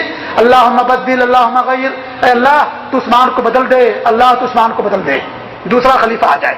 آج یہی صورتحال ہے، یہاں کی حکومت کتنا خرچ کرتی ہے ان کے اوپر، لے کر کے جاتے ہیں اور کہتے الزام لگاتے ہیں یہاں کی حکومتوں پر کہ وہ لوگ کچھ نہیں خرچ کرتے ہیں۔ آج دیکھیے پوری دنیا کے اندر سعودی عرب سے کون زیادہ اسلام کے لیے کام کرنے والا ہے، کون زیادہ اسلام کا کی کو دنیا کے اندر نشر و اشاعت کرنے والا؟ اسلام کے لیے اپنی پوری دولت کو انہوں نے کھول دیا ہے جہانے اسلام کی اشاعت کے لیے، توحید و سنت کے لیے، تب بھی الزام لگاتے ہیں۔ اپنے ہمارے ملکوں سے لوگ آئیں گے ایسے منہج کے لوگ چندہ کرنے کے لیے، پوری جھولیاں بھر کر لے کر جاتے ہیں، جیسے ہی بارڈر پار کرتے ہیں، ہندوستان پاکستان بنگلہ دیش میں پہنچتے ہیں، فوراً کے اوپر الزام تراشیاں شروع ہو جاتی ہیں۔ یہ تو یہاں کی حکومت ایسی ہے، یہاں تو حکومت ایسی ہے، ایسا کرتے ہیں۔ چندہ لینے کے لیے نہیں سمجھتے ہیں غلط، جب چندہ لے کر کے چلے جاتے ہیں، اخبارات ان کے پڑھیے، ان پر مختلف طرح کے الزامات لگاتے ہیں۔ یہ سب خوارج کی پہچان ہے میرے ساتھیوں، یہ جن کے اندر خوارج کے وائرس اور کیڑے پائے جاتے ہیں، یہ ان کی پہچان ہے کہ لوگ اس طریقے سے حاکم وقت سے کے خلاف اس طریقے سے الزام لگانا اور اس طریقے سے کی برائیوں کو سر عام جو ہے لوگوں کے سامنے بیان کرنا۔ ہمارے اوپر بھی الزام لگاتے ہیں، کہتے ہیں کہ جو ہے اور یہ سعودی عرب کے اوپر کہ لوگ صرف سلفی علماء کو چندے دیتے ہیں اور ہم کو نہیں دیتے ہیں۔ میرے ساتھیوں، میں اللہ کی مسجد میں بیٹھا ہوا ہوں، جتنا زیادہ اس ذہن کے والے لوگ یہاں سے لے کر کے جاتے ہیں، ہمیں تو کچھ نہیں ملتا، ہم لوگوں کو کچھ نہیں ملتا، اس کے عشر نصیب بھی نہیں ملتا ہے جتنا یہ لوگ لے کر کے جاتے ہیں سعودی عرب سے، اور جانے کے بعد یہاں جو ہے فوراً ان کے خلاف اور جو ہے اخبارات میں لکھنا اور اس طریقے سے اخبارات کے اندر ان کے خلاف الزامات لگانا ان کی عادت سی بن چکی ہے۔ اور ہمارے ساتھیوں، میرے ساتھیوں، ہماری محبت ان کے مال سے نہیں ہے، یہ جان لیجئے، ہماری محبت ان سے اس لیے ہے کہ توحید و سنت کو دنیا میں قائم کیے ہوئے ہیں، اس لیے ہماری ان سے محبت ہے، ہمیں ان کے ریال سے محبت ہے، ان کے پٹرول سے محبت ہے۔ ہم نے تو سونے اور چاندی اور غذائی اجناس کا بھرا ہوا جہاز ملک عبدالعزیز کو تحفے میں دیا تھا، جب ان کے پاس ایک ایک روپے کے لیے ترستے تھے، اس وقت ہم نے ان کا تعاون کیا تھا۔ تاریخ پڑھیے آپ لوگ، آپ اس وقت کہاں تھے؟ آپ تو اس وقت بھی ان کے خلاف تھے، انہیں برا بھلا کہتے تھے۔ آج اللہ ان کو مال سے نواز دیا، آ کر کے منہ پر تعریف کرتے ہو، پیسے لے جا کر کے اپنے ملک میں مدرسے چلاتے ہو، وہاں لوگوں کو خوارج کی تعلیم دیتے ہو، خوارج کی فکر عام کرتے ہو ہمارے اپنے بڑے ملکوں کے اندر، اور آ کر کے کہتے ہو کہ ہمیں یہاں کی حکومت کچھ نہیں دیتی ہے۔ یہ کیا ہے میرے ساتھیوں؟ یہ نفاق ہے، یہ نفاق ہے، یہ دوغلاپن کی پالیسی چھوڑو، دو رخاپن کی پالیسی چھوڑو۔ اللہ کے رسول کی حدیث ہے، دنیا کے اندر سب سے برا شخص ہوا ہے جو جس کے پاس دو منہ ہوتا ہے، دو منہ صاحب بڑا خطرناک ہوتا ہے، ایسے لوگ دو منہ والے ہیں، یہ سب زیادہ خطرناک لوگ ہیں۔ یہاں کی مال و دولت سے خوب فائدہ اٹھائیں گے اور انہی کے آ کر کے انہی کے اوپر جو ہے تان بھی کریں گے اور اس طریقے سے انہی کے اوپر آ کر کے الزامات بھی لگائیں گے۔ تو کہنے کا ہمیں کیا ملتا ہے صاحب؟ کچھ نہیں ملتا ہے، یقین جانیے جتنا یہ لوگ لے کر کے جاتے ہیں اتنا کچھ نہیں ملتا ہے۔ اور آج جان لیجئے، آج دنیا کے کسی بھی کونے میں دنیا کے اندر اگر کوئی توحید و سنت کے لیے کھڑا ہوتا ہے، ہم اس کا ساتھ دینے کے لیے تیار ہیں۔ صرف مملکت کی بات نہیں ہے، افغانستان کے اندر شیخ جمیل الرحمان کی حکومت آئی، ہم نے ان کا ساتھ دیا کیونکہ وہ کتاب و سنت اور توحید و سنت کو دنیا کے اندر عام کرنا چاہتے تھے۔ جہاں بھی توحید و سنت کے لیے کوئی کھڑا ہوگا اسے دنیا کے اندر عام کرے گا، ہم اس کا ساتھ دیں گے، چاہے وہ غریب ہو چاہے وہ امیر ہو۔ ہمیں نہ ان کے مال سے کوئی غرض ہے، نہ ان کے پٹرول سے، ان کی دولت سے، ہم تو ان کے اس لیے محبت کرتے ہیں کہ ان کے پاس توحید ہے، ان کے پاس سنت ہے، اور اس طریقے سے اور یہ توحید سنت کو دنیا کے اندر عام کرنے کے لیے ہر طرح کا تعاون کر رہے ہیں دنیا کو، اس لیے ہم ان سے محبت کرتے ہیں۔ تمہیں ان کے پیسے سے محبت ہے، اس لیے تم جھولیاں لے کر کے ان کے پاس آتے ہو اور پیسے لے کر کے جاتے ہو، اور جانے کے بعد جا کر کے اپنے اپنے ملکوں کے اندر ان کے خلاف جو ہے تم لوگوں کو ابھارتے ہو اور اس طریقے حرکتیں کرتے ہو۔ یہ ساری پہچان ہے کن لوگوں کی؟ جن کے اندر جو خوارج ہوتے ہیں ان کی پہچان ہے۔ ایسے ایک ان کی پہچان یہ بھی ہے کہ وعید کی آیتوں کو لیں گے اور جن آیتوں کے اندر بشارت دی گئی ہے مومنوں کو ان آیتوں کو چھوڑ دیں گے، اور جو وعید کی آیتیں ہیں وہ انہیں پر لیں گے، اور اسی طریقے سے جو قرآن کریم کے اندر جو کفار و مشرکین کے تعلق سے آیتیں نازل ہوئی ہیں ان کو مسلمانوں پر فٹ کرتے ہیں، اور ان آیتوں کو جو مشرکین کے بارے میں نازل ہوئی ان آیتوں کو مسلمانوں کے اوپر فٹ کرتے ہیں۔ یہ بھی ان کی ایک پہچان ہے۔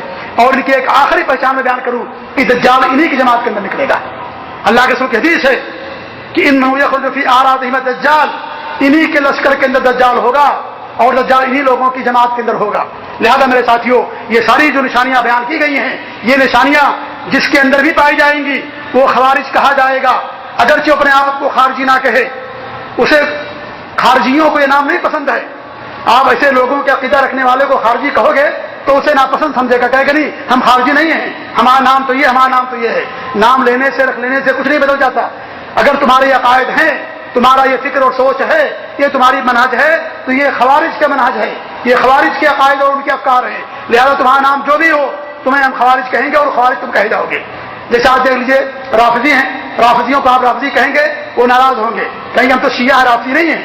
جو باطن ہیں، باطن جن کو باطنی کہا جیسے بوہرا اور دروز، آغا خانی، علوی اور اس طریقے سے جو فرقے ہیں یہ سب باطن فرقے کہا جاتا ہے۔ آپ ان کو کہیں گے تو ناراض ہوں گے، کہیں گے ہم باطنی نہیں ہیں۔ تو نام سے کچھ نہیں ہوتا ہے، نام اپنا کچھ بھی رکھ لیں گے، اصل یہ اوصاف ہیں۔ اس لیے خوارج یہ ذاتی نام نہیں ہے، یہ وصفی نام ہے، یہ وصف جس کے اندر بھی پایا جائے گا، یہ اوصاف جن کے اندر بھی پائے جائیں گے وہ سب کے سب وہ خارجی ہوں گے، چاہے وہ اپنے آپ کو سلفی ہی کیوں نہ کہے، چاہے اپنے آپ کو اہل حدیث ہی کیوں نہ کہے، چاہے اپنے آپ کو اہل سنت والجماعت ہی میں سے کیوں نہ کہے، اگر وہ یہ عقیدہ ہے جو عقیدہ بھی آپ کے سامنے بیان کیا گیا، وہ سلفی نہیں ہو سکتا، وہ اہل حدیث نہیں ہو سکتا، وہ اہل سنت والجماعت میں سے نہیں ہو سکتا۔ لہذا یہ اوصاف ہیں جن کے اندر یہ اوصاف پائے جائیں گے وہ خارجی ہوگا، اس پر خوارج کا حکم لگایا جائے گا۔ آج بہت سارے فرقے ہیں دنیا کے اندر جن کا نام کچھ اور ہے، لیکن ہیں دراصل یہی وہ لوگ۔ انہی میں سے آج جس کے ظلم اور بربریت سے پوری دنیا کرا رہی ہے مسلم ممالک، داعش اور IS یہ کھلے ہوئے خارجی ہیں، اور یہ سارے عقائد جو آپ کے سامنے بیان کیے گئے یہ سارے عقائد ان کے اندر پائے جاتے ہیں۔ القاعدہ یہ بھی انہی لوگوں میں سے ہیں، ان کا بھی ذہن وہی ہے۔ میں نے ان کے امیروں کا اور ان کے سربراہوں کی کیسٹیں سنی ہیں، باقاعدہ یہاں کے علماء کو کافر، یہاں کے شیخ بن باز کو کافر اور مرتد اور مرتدین کا سربراہ کہتے ہیں لوگ۔ یہ لوگ اسی ذہن کے لوگ ہیں جو القاعدہ لوگ ہیں۔ طالبان وہ بھی اسی فکر کے لوگ ہیں، وہ بھی مسلمانوں کو، بچوں کو، عورتوں کو، بوڑھوں کو قتل عام کروا رہے ہیں۔ میرے ساتھیوں یہ بھی لوگ بھی اسی ذہن کے لوگ ہیں، وہ بھی انہی کے اندر یہ خارجیت پائی جاتی ہے۔ ایسے ہی بوکو حرام یہ نائجیریا کی ایک تنظیم ہے، یہ بھی میں نے ان کی کیسٹیں سنی میرے ساتھیوں۔ اس تقریر کے تیار کرنے میں بہت وقت لگایا ہے۔ میں نے کہا کہ کہیں ایسا نہ ہو کہ ان کے اوپر کہیں ظلم ہو جائے ہماری طرف سے، اس لیے میں نے ان کے سربراہوں کی، ان کے امیروں کی جو ہے جا کر کے کیسٹیں دیکھ کر کے ان کی کتابوں کو اور ان کی ویب سائٹوں کو میں نے پڑھا اور جا کر کے دیکھا، اور اس کے بعد میں نے یہ مضمون تیار کیا تاکہ آپ لوگوں کے سامنے عدل و انصاف کے ساتھ ان کے تعلق سے کچھ کہہ سکوں۔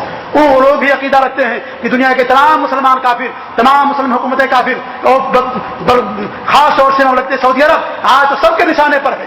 اخیار کفار تو ہے ہی ہیں جو یہ اپنے آپ کو مسلمان کہنے والے، اور یہ لوگ یہ داعش، طالبان اور اس طریقے سے یہ القاعدہ یہ اپنے آپ کو اہل سنت والجماعت کہتے ہیں۔ داعش اپنے آپ کو سلفی بھی کہتے ہیں۔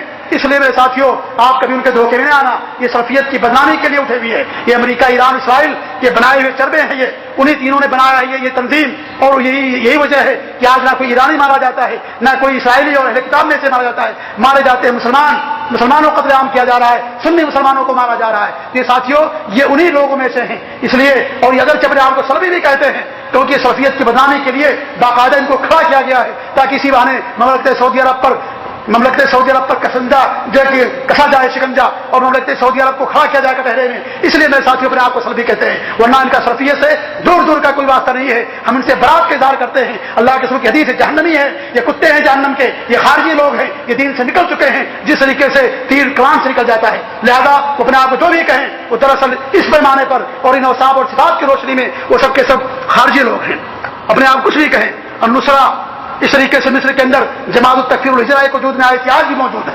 اس کا نام ہی جماعت التکفیر والہجرہ، اور ان کی ایک پہچان یہ بھی ہے کہ لوگ ہجرت کرنے ہی کو ترجیح دیتے ہیں، ہجرت کرتے رہو ہجرت۔ اس لیے ان کا ایک پارٹی وجود میں آئی جس کا نام ہے جماعت التکفیر والہجرہ، سب کو کافر کہنا اور ہجرت کرنا سب پر واجب قرار دینا۔ ظالم حکمرانوں کے ملک سے ہجرت کر جاؤ، وہاں تمہارے لیے رہنا حرام ہے، جو ظالم حکمرانوں کے یہاں رہے گا وہ کافر ہو جائے گا۔ تو اس طریقے سے یہ سارے کے سارے لوگ کون ہیں؟ ایسے ہی عبادیہ، یہ ان کے باقاعدہ حکومت بھی ہے، عمان کے اندر سلطنت بھی ان کی ہے، یہ بھی وہی خارجی لوگ ہیں۔ اس طریقے سے روافض جو اپنے آپ کو شیعہ کہتے ہیں یہ بھی خارجی ہیں، ان کے یہاں بھی خارجیت کی پائی جاتی ہے۔ اسی لیے ظالم حکمرانوں کے خلاف بغاوت کرنا یہ ان کی پہچان بنی ہوئی ہے۔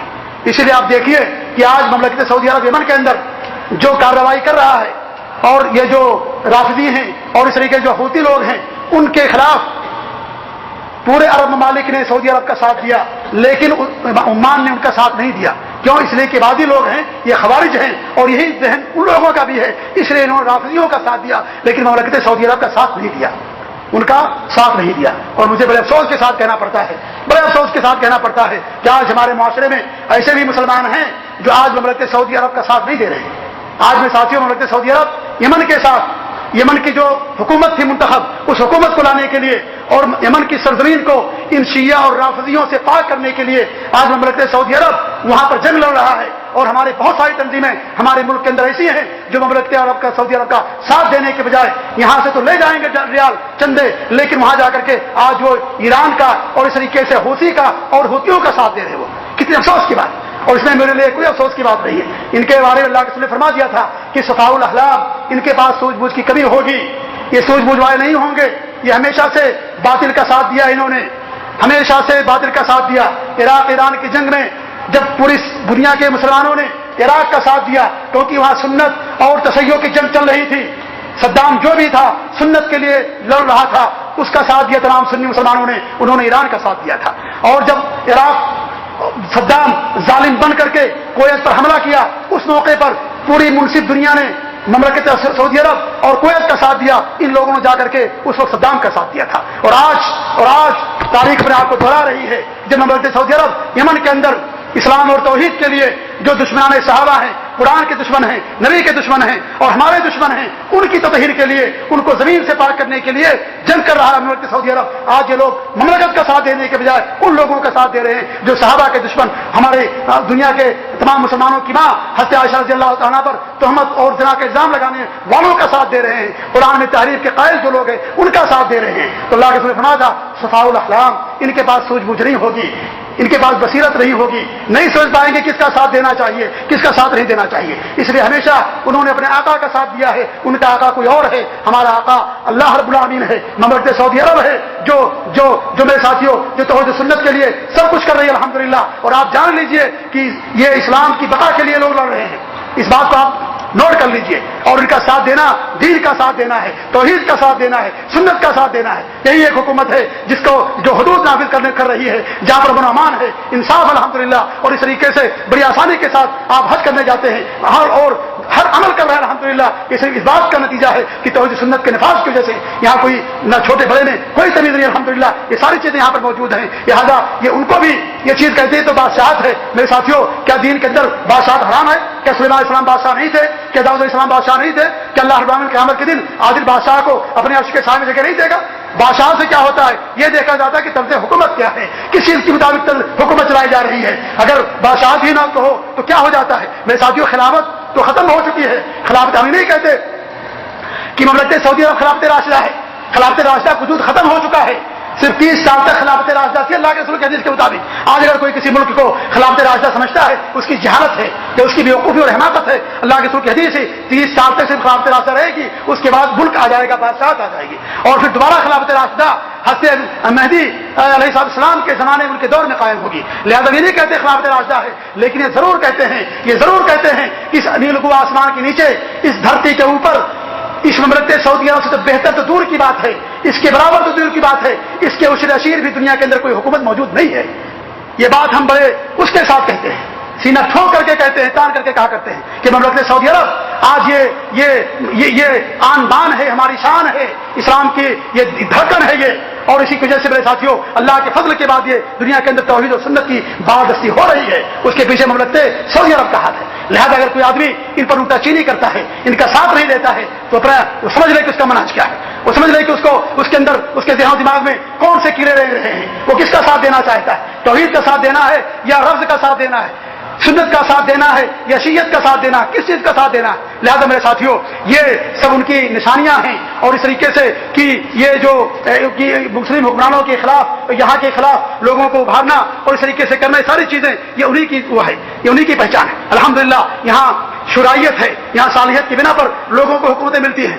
آپ کو معلوم ہے مملکت سعودی عرب کے اندر لوگ موجود ہیں, ابھی ملک عبدالعزیز رحمۃ اللہ علیہ کے بیٹے موجود ہیں, لیکن جو بیٹے ان کے موجود ہیں ان کے اندر وہ صالحیت نہ ہونے کی بنا پر آج حکومت ان کے بھتیجوں کے اندر جا رہی ہے, ان کے بھتیجوں کے اندر جا رہی ہے, جبکہ ان کے بیٹے موجود ہیں. یہ آخری فرمانروا ہے ملک سلمان حفظہ اللہ, اللہ تعالیٰ ان کو مدد کرے, ان کی طاقت دے, اور اس طریقے سے ان کو اور ان کی حکومت کو اللہ برقرار رکھے. یہ آخری ہے ملک عبدالعزیز کے باپ بیٹوں میں سے. ان کے بعد ملک عبدالعزیز کے بیٹوں کا دور ختم ہو جائے گا, بھتیجوں کا دور شروع ہو رہا, جبکہ ان کے بیٹے آج بھی موجود ہیں. یہاں شرائیت ہے, صالحیت کی بنا پر حکمرانی کا تاج ملتا ہے. ایسا نہیں ہے کہ جس کو چاہے انہوں نے حاکم بنا دیا, جس کو چاہے بادشاہ بنا دیا. یہ بڑے دور اندیش لوگ ہیں, بڑے بردبار لوگ ہیں, بڑے حلیم الطبع لوگ ہیں, بڑے ایسے لوگ ہیں کہ کارروائیاں کر جاتے ہیں, اس کے بعد لوگوں کو معلوم ہوتا ہے. یہ منہ پھٹ نہیں ہے جیسے ہمارے یہاں کے لوگ ہیں, 1 روپیہ خرچ کریں گے بتائیں گے کہ ہم نے 1 کروڑ خرچ کیا ہے. یہ لوگ ان کا پیٹ, ان کا یہ سمندر والے لوگ ہیں, خربہ خرب خرچ کریں گے اور کہیں گے کہ ہم نے کچھ بھی نہیں خرچ کیا. یہ ان کی صورتحال. آج ان پر لعن و ملامت کرتے ہو, ان پر تعان و تشریح کرتے ہو, کیا چاہتے ہو؟ ایک رہی صحیح حکومت بھی دنیا سے ختم کرنا چاہتے ہو. پوری دنیا والے تو ایک چاہیے ختم کرنے کے لیے. لہذا میرے ساتھیوں ہوش کے ناخن لو, اور اس طریقے سے اور یہ بھی جان لیجئے کہ آج مملکت سعودی عرب کو اسی دہشت گردی سے, خارجیت سے جوڑ کر کے اس کو بدنام کیا جا رہا ہے. سب سے پہلے میں ڈنکے کے چوٹ پر کہتا ہوں پوری دنیا کے علماء کو چیلنج کر کے کہتا ہوں، سب سے پہلے جب داعش ISIS کا فتنہ کھڑا ہوا، سب سے پہلے جن علماء نے ان کے فتنوں سے لوگوں کو آگاہ کیا مملکت سعودی عرب کے علماء تھے. انہوں نے لوگوں کو آگاہ کیا کہ لوگ خارجی لوگ ہیں، یہ خوارج ہیں لوگ. سب سے پہلے انہوں نے لوگوں کو اور امت کو آگاہ کیا تھا. اتنے دورس لوگ ہیں یہاں کے علماء اور یہاں کی حکومت. اور اس طریقے سب سے زیادہ دہشت گردی کے خلاف سمپوزیم اور اس طریقے سے کانفرنسیں اگر کسی حکومت نے کی ہے مملکت سعودی عرب نے کی ہے. آج مملکت سعودی عرب کو اس سلفیت کو دہشت گردی سے جوڑ کر کے اس کو بدنام کرنے کی کوشش کی جا رہی ہے. ابن عبدالوہاب رحمۃ اللہ علیہ کی دعوت ایک بہت بڑا موضوع ہے. کبھی انشاءاللہ موقع ملا تو میں بتاؤں گا کہ ابن عبدالوہاب رحمۃ اللہ علیہ کی دعوت کیا تھی. وہ تو ہمیشہ سے اس وقت تک حدود کا نفاذ نہیں کیا جب تک ان کو امیر نہ ملا. جب انہیں امیر ملا کوئینہ کے اندر عثمان بن معمر، اس کے بعد انہوں نے زناکار عورت پر جا کر کے حد نافذ کیے. اور جب وہ الگ ہو گیا تو جب آپ درعیہ پہنچتے محمد بن سعود رحمۃ اللہ علیہ، اس کے بعد جب ان کو ایک امیر ملا، اس کے بعد انہوں نے حدود کو نافذ کیا.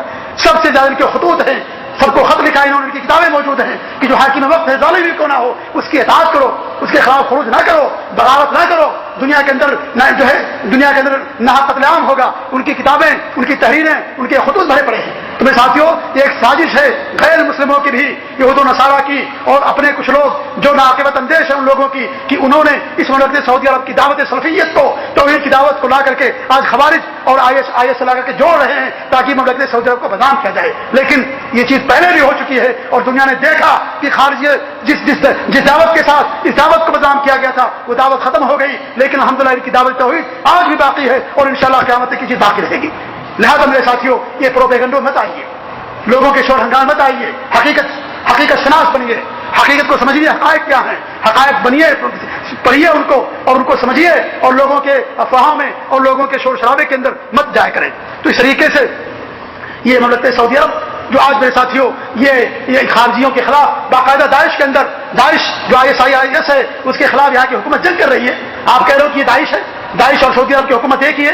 یہ یہاں کی حکومت باقاعدہ فریق ہے جو 72 ملک ہیں، 75 ملک یا کتنے ممالک جو آج ISIS کے خلاف جنگ لڑ رہے ہیں، ان میں مملکت سعودی عرب بھی ہے. لہٰذا تم کیسے کہہ سکتے ہو کہ مملکت سعودی عرب دہشت گردی کی تعلیم دیتے ہیں؟ یہ سراسر بہتان ہے، یہ الزام تراشی ہے ان کے اوپر، اور یہ ان سے پاک ہیں اور بری ہیں اور ان سے برات کے اظہار کرتے ہیں. آئیے اب آخری بات ہم بیان کرتے ہوئے اپنی بات ختم کریں کہ ایسے لوگوں کا حکم کیا ہے، ایسے لوگوں کو کیا کہا جائے گا. اس مسئلے میں اگرچہ علماء کے اختلاف ہے کہ لوگ خارج ہیں، یہ خوارجی، یہ مسلمان یا کافر ہیں، لیکن اس بات میں سب کا اتفاق ہے کہ یہ لوگ فاسق و فاجر ہیں، باغی ہیں، سرکش ہیں، انتہائی نافرمان لوگ ہیں. ان کے قتل کرنے میں اجر ہے اور جنہیں یہ قتل کر دیں وہ بہترین مقتول ہے اور اس طریقے سے جہنم کے کتے ہیں. ان تمام چیزوں پر اہل علم کا، سلفی علماء کا، مسلک سلف صالحین کا اس بات پر سب کا اجماع و اتفاق ہے. لیکن اختلاف اس بات کے اندر ہے کہ یہ کافر ہے یا کافر نہیں ہے. علماء کی ایک بڑی جماعت ہمیشہ انہیں کافر کہتی ہے. انہی میں سے امیر المومنین فی الحدیث امام بخاری رحمۃ اللہ علیہ، امام ابن عربی رحمۃ اللہ علیہ، اور موجودہ زمانے کے عرب و عجم کے مفتی ابھی جن کا انتقال ہو گیا شیخ ابن باز رحمۃ اللہ علیہ، ان لوگوں کا کہنا یہ ہے کہ یہ لوگ کافر ہیں. یہ لوگ کیا ہے؟ کافر ہیں. اور اس کے بہت سارے دلائل ہیں. انہی دلائل میں سے ایک دلیل تو یہ بھی ہے جو اللہ کے رسول کی حدیث، یہ مرقون من الدین، یہ دین سے نکل جائیں گے جیسے کہ تیر کمان سے نکل جاتا ہے. دین سے نکل جانا مطلب یہ ہے کہ دین سے آدمی نکل گیا تو گویا کہ وہ کافر ہو گیا. اس طریقے سے نمبر 2 کہ آپ نے فرمایا کہ لئن ادرکتہم لاقتلنہم قتل عاد و ثمود، اگر میں ان کو پا جاؤں تو جیسے عاد و ثمود کو قتل کیا گیا تو ایسے میں ان کو قتل کروں گا. تیسری حدیث انہم کلاب اہل النار، یہ لوگ جہنم کے کتے ہیں. یہ ساری دلیلیں ہیں اس بات کی. اور اس طریقے سے آپ نے فرمایا کہ سب سے خیر و قتیل من قتلوہ وقال طوبى لمن قتلہ من قتلوہ، آپ فرماتے ہیں کہ جنہیں یہ قتل کرتے ہیں وہ سب سے بہتر شہید ہے اور جو ان کو قتل کرے گا اس کے لیے اللہ رب العالمین کی حاضر ہے. یہ تمام احادیث اس بات پر دلالت کرتی ہیں کہ لوگ اگرچہ مسلمان تھے لیکن دین اسلام سے نکل چکے ہیں. جو صحابہ کو کافر قرار دے، عام مسلمانوں کو سب کو کافر قرار دے، حکمرانوں کو کافر قرار دے، اپنے منہج پر نہ ماننے والے تمام مسلمان ان کے یہاں کافر ہوں. اور اللہ کے رسول کی حدیث ہے کہ اگر کوئی کسی مسلمان کو کافر کہتا ہے تو کہنے والا خود کافر ہو جاتا ہے. اس لیے شیخ بن باز رحمۃ اللہ علیہ نے اسی بات کو راجح قرار دیا ہے کہ یہ لوگ کافر ہیں. بہرحال معاملہ جو بھی ہو میرے ساتھیوں، آج ان کی دہشت گردی سے اور ان کے قتل عام سے اور ان کی ظلم اور سفاکیت بربریت سے آج پوری دنیا، مسلم دنیا پناہ مانگ رہی ہے. اور اسلام کے ساتھ جو ہو رہی تھی اس پر ایک بدنما، اس پر ایک روک لگ چکا ہے. اور اسلام کی جو روشن تعلیمات ہیں جو لوگوں کے اندر پھیل رہی تھی آج اس پر قدغن لگ چکی ہے. لہذا میرے ساتھیوں ہوش کے ناخون لیجئے. دشمن کون ہے ان کو سمجھیے، کون صحیح منہج کا ہے ان کو سمجھیے. یہ سارے کے سارے وہ لوگ ہیں جن کے بارے میں نشانیاں آپ کے سامنے بیان کی گئی. وقت بہت زیادہ ہو گیا ہے. اللہ تعالیٰ سے میری دعا ہے کہ اللہ رب العالمین ہمیں حق کو سمجھنے کی توفیق نصیب فرمائے. اللہ رب العالمین ہمیں سلف صالحین کے منہج پر قائم رکھے. اللہ رب العالمین ہمیں صحابہ کے تابعین تبع تابعین کے منہج پر قائم رکھے. اللہ رب العالمین ہمیں دین اسلام پر قائم رکھے, توحید پر قائم رکھے, سنت پر قائم رکھے. اللہ رب العالمین اس مملکت سعودی عرب کی حفاظت فرمائے. اللہ رب العالمین اس مملکت سعودی عرب کی حفاظت فرمائے, یہاں کے علماء کی, یہاں کی حکومت کی, اور ان کو جو کچھ بھی یہ کر رہے ہیں دین کے لیے اللہ رب العالمین ان کو اجر عظیم سے نوازے, اور اللہ رب العالمین ان تمام چیزوں کو ان کے لیے ذخیرہ آخرت بنائے. اللہ رب العالمین ہمیں قرآن کی, دین کی سمجھ عطا فرمائے, اور جب تک دنیا میں زندہ رکھے توحید پر قائم رکھے. جب ہماری وفات ہو ہماری زبان سے کلمہ توحید جاری ہو, اور وفات کے بعد اللہ رب العالمین ہمیں قبر کے عذاب سے, جہنم کے عذاب سے محفوظ رکھے, اور جنت الفردوس میں جگہ نصیب فرمائے. آمین. جزاکم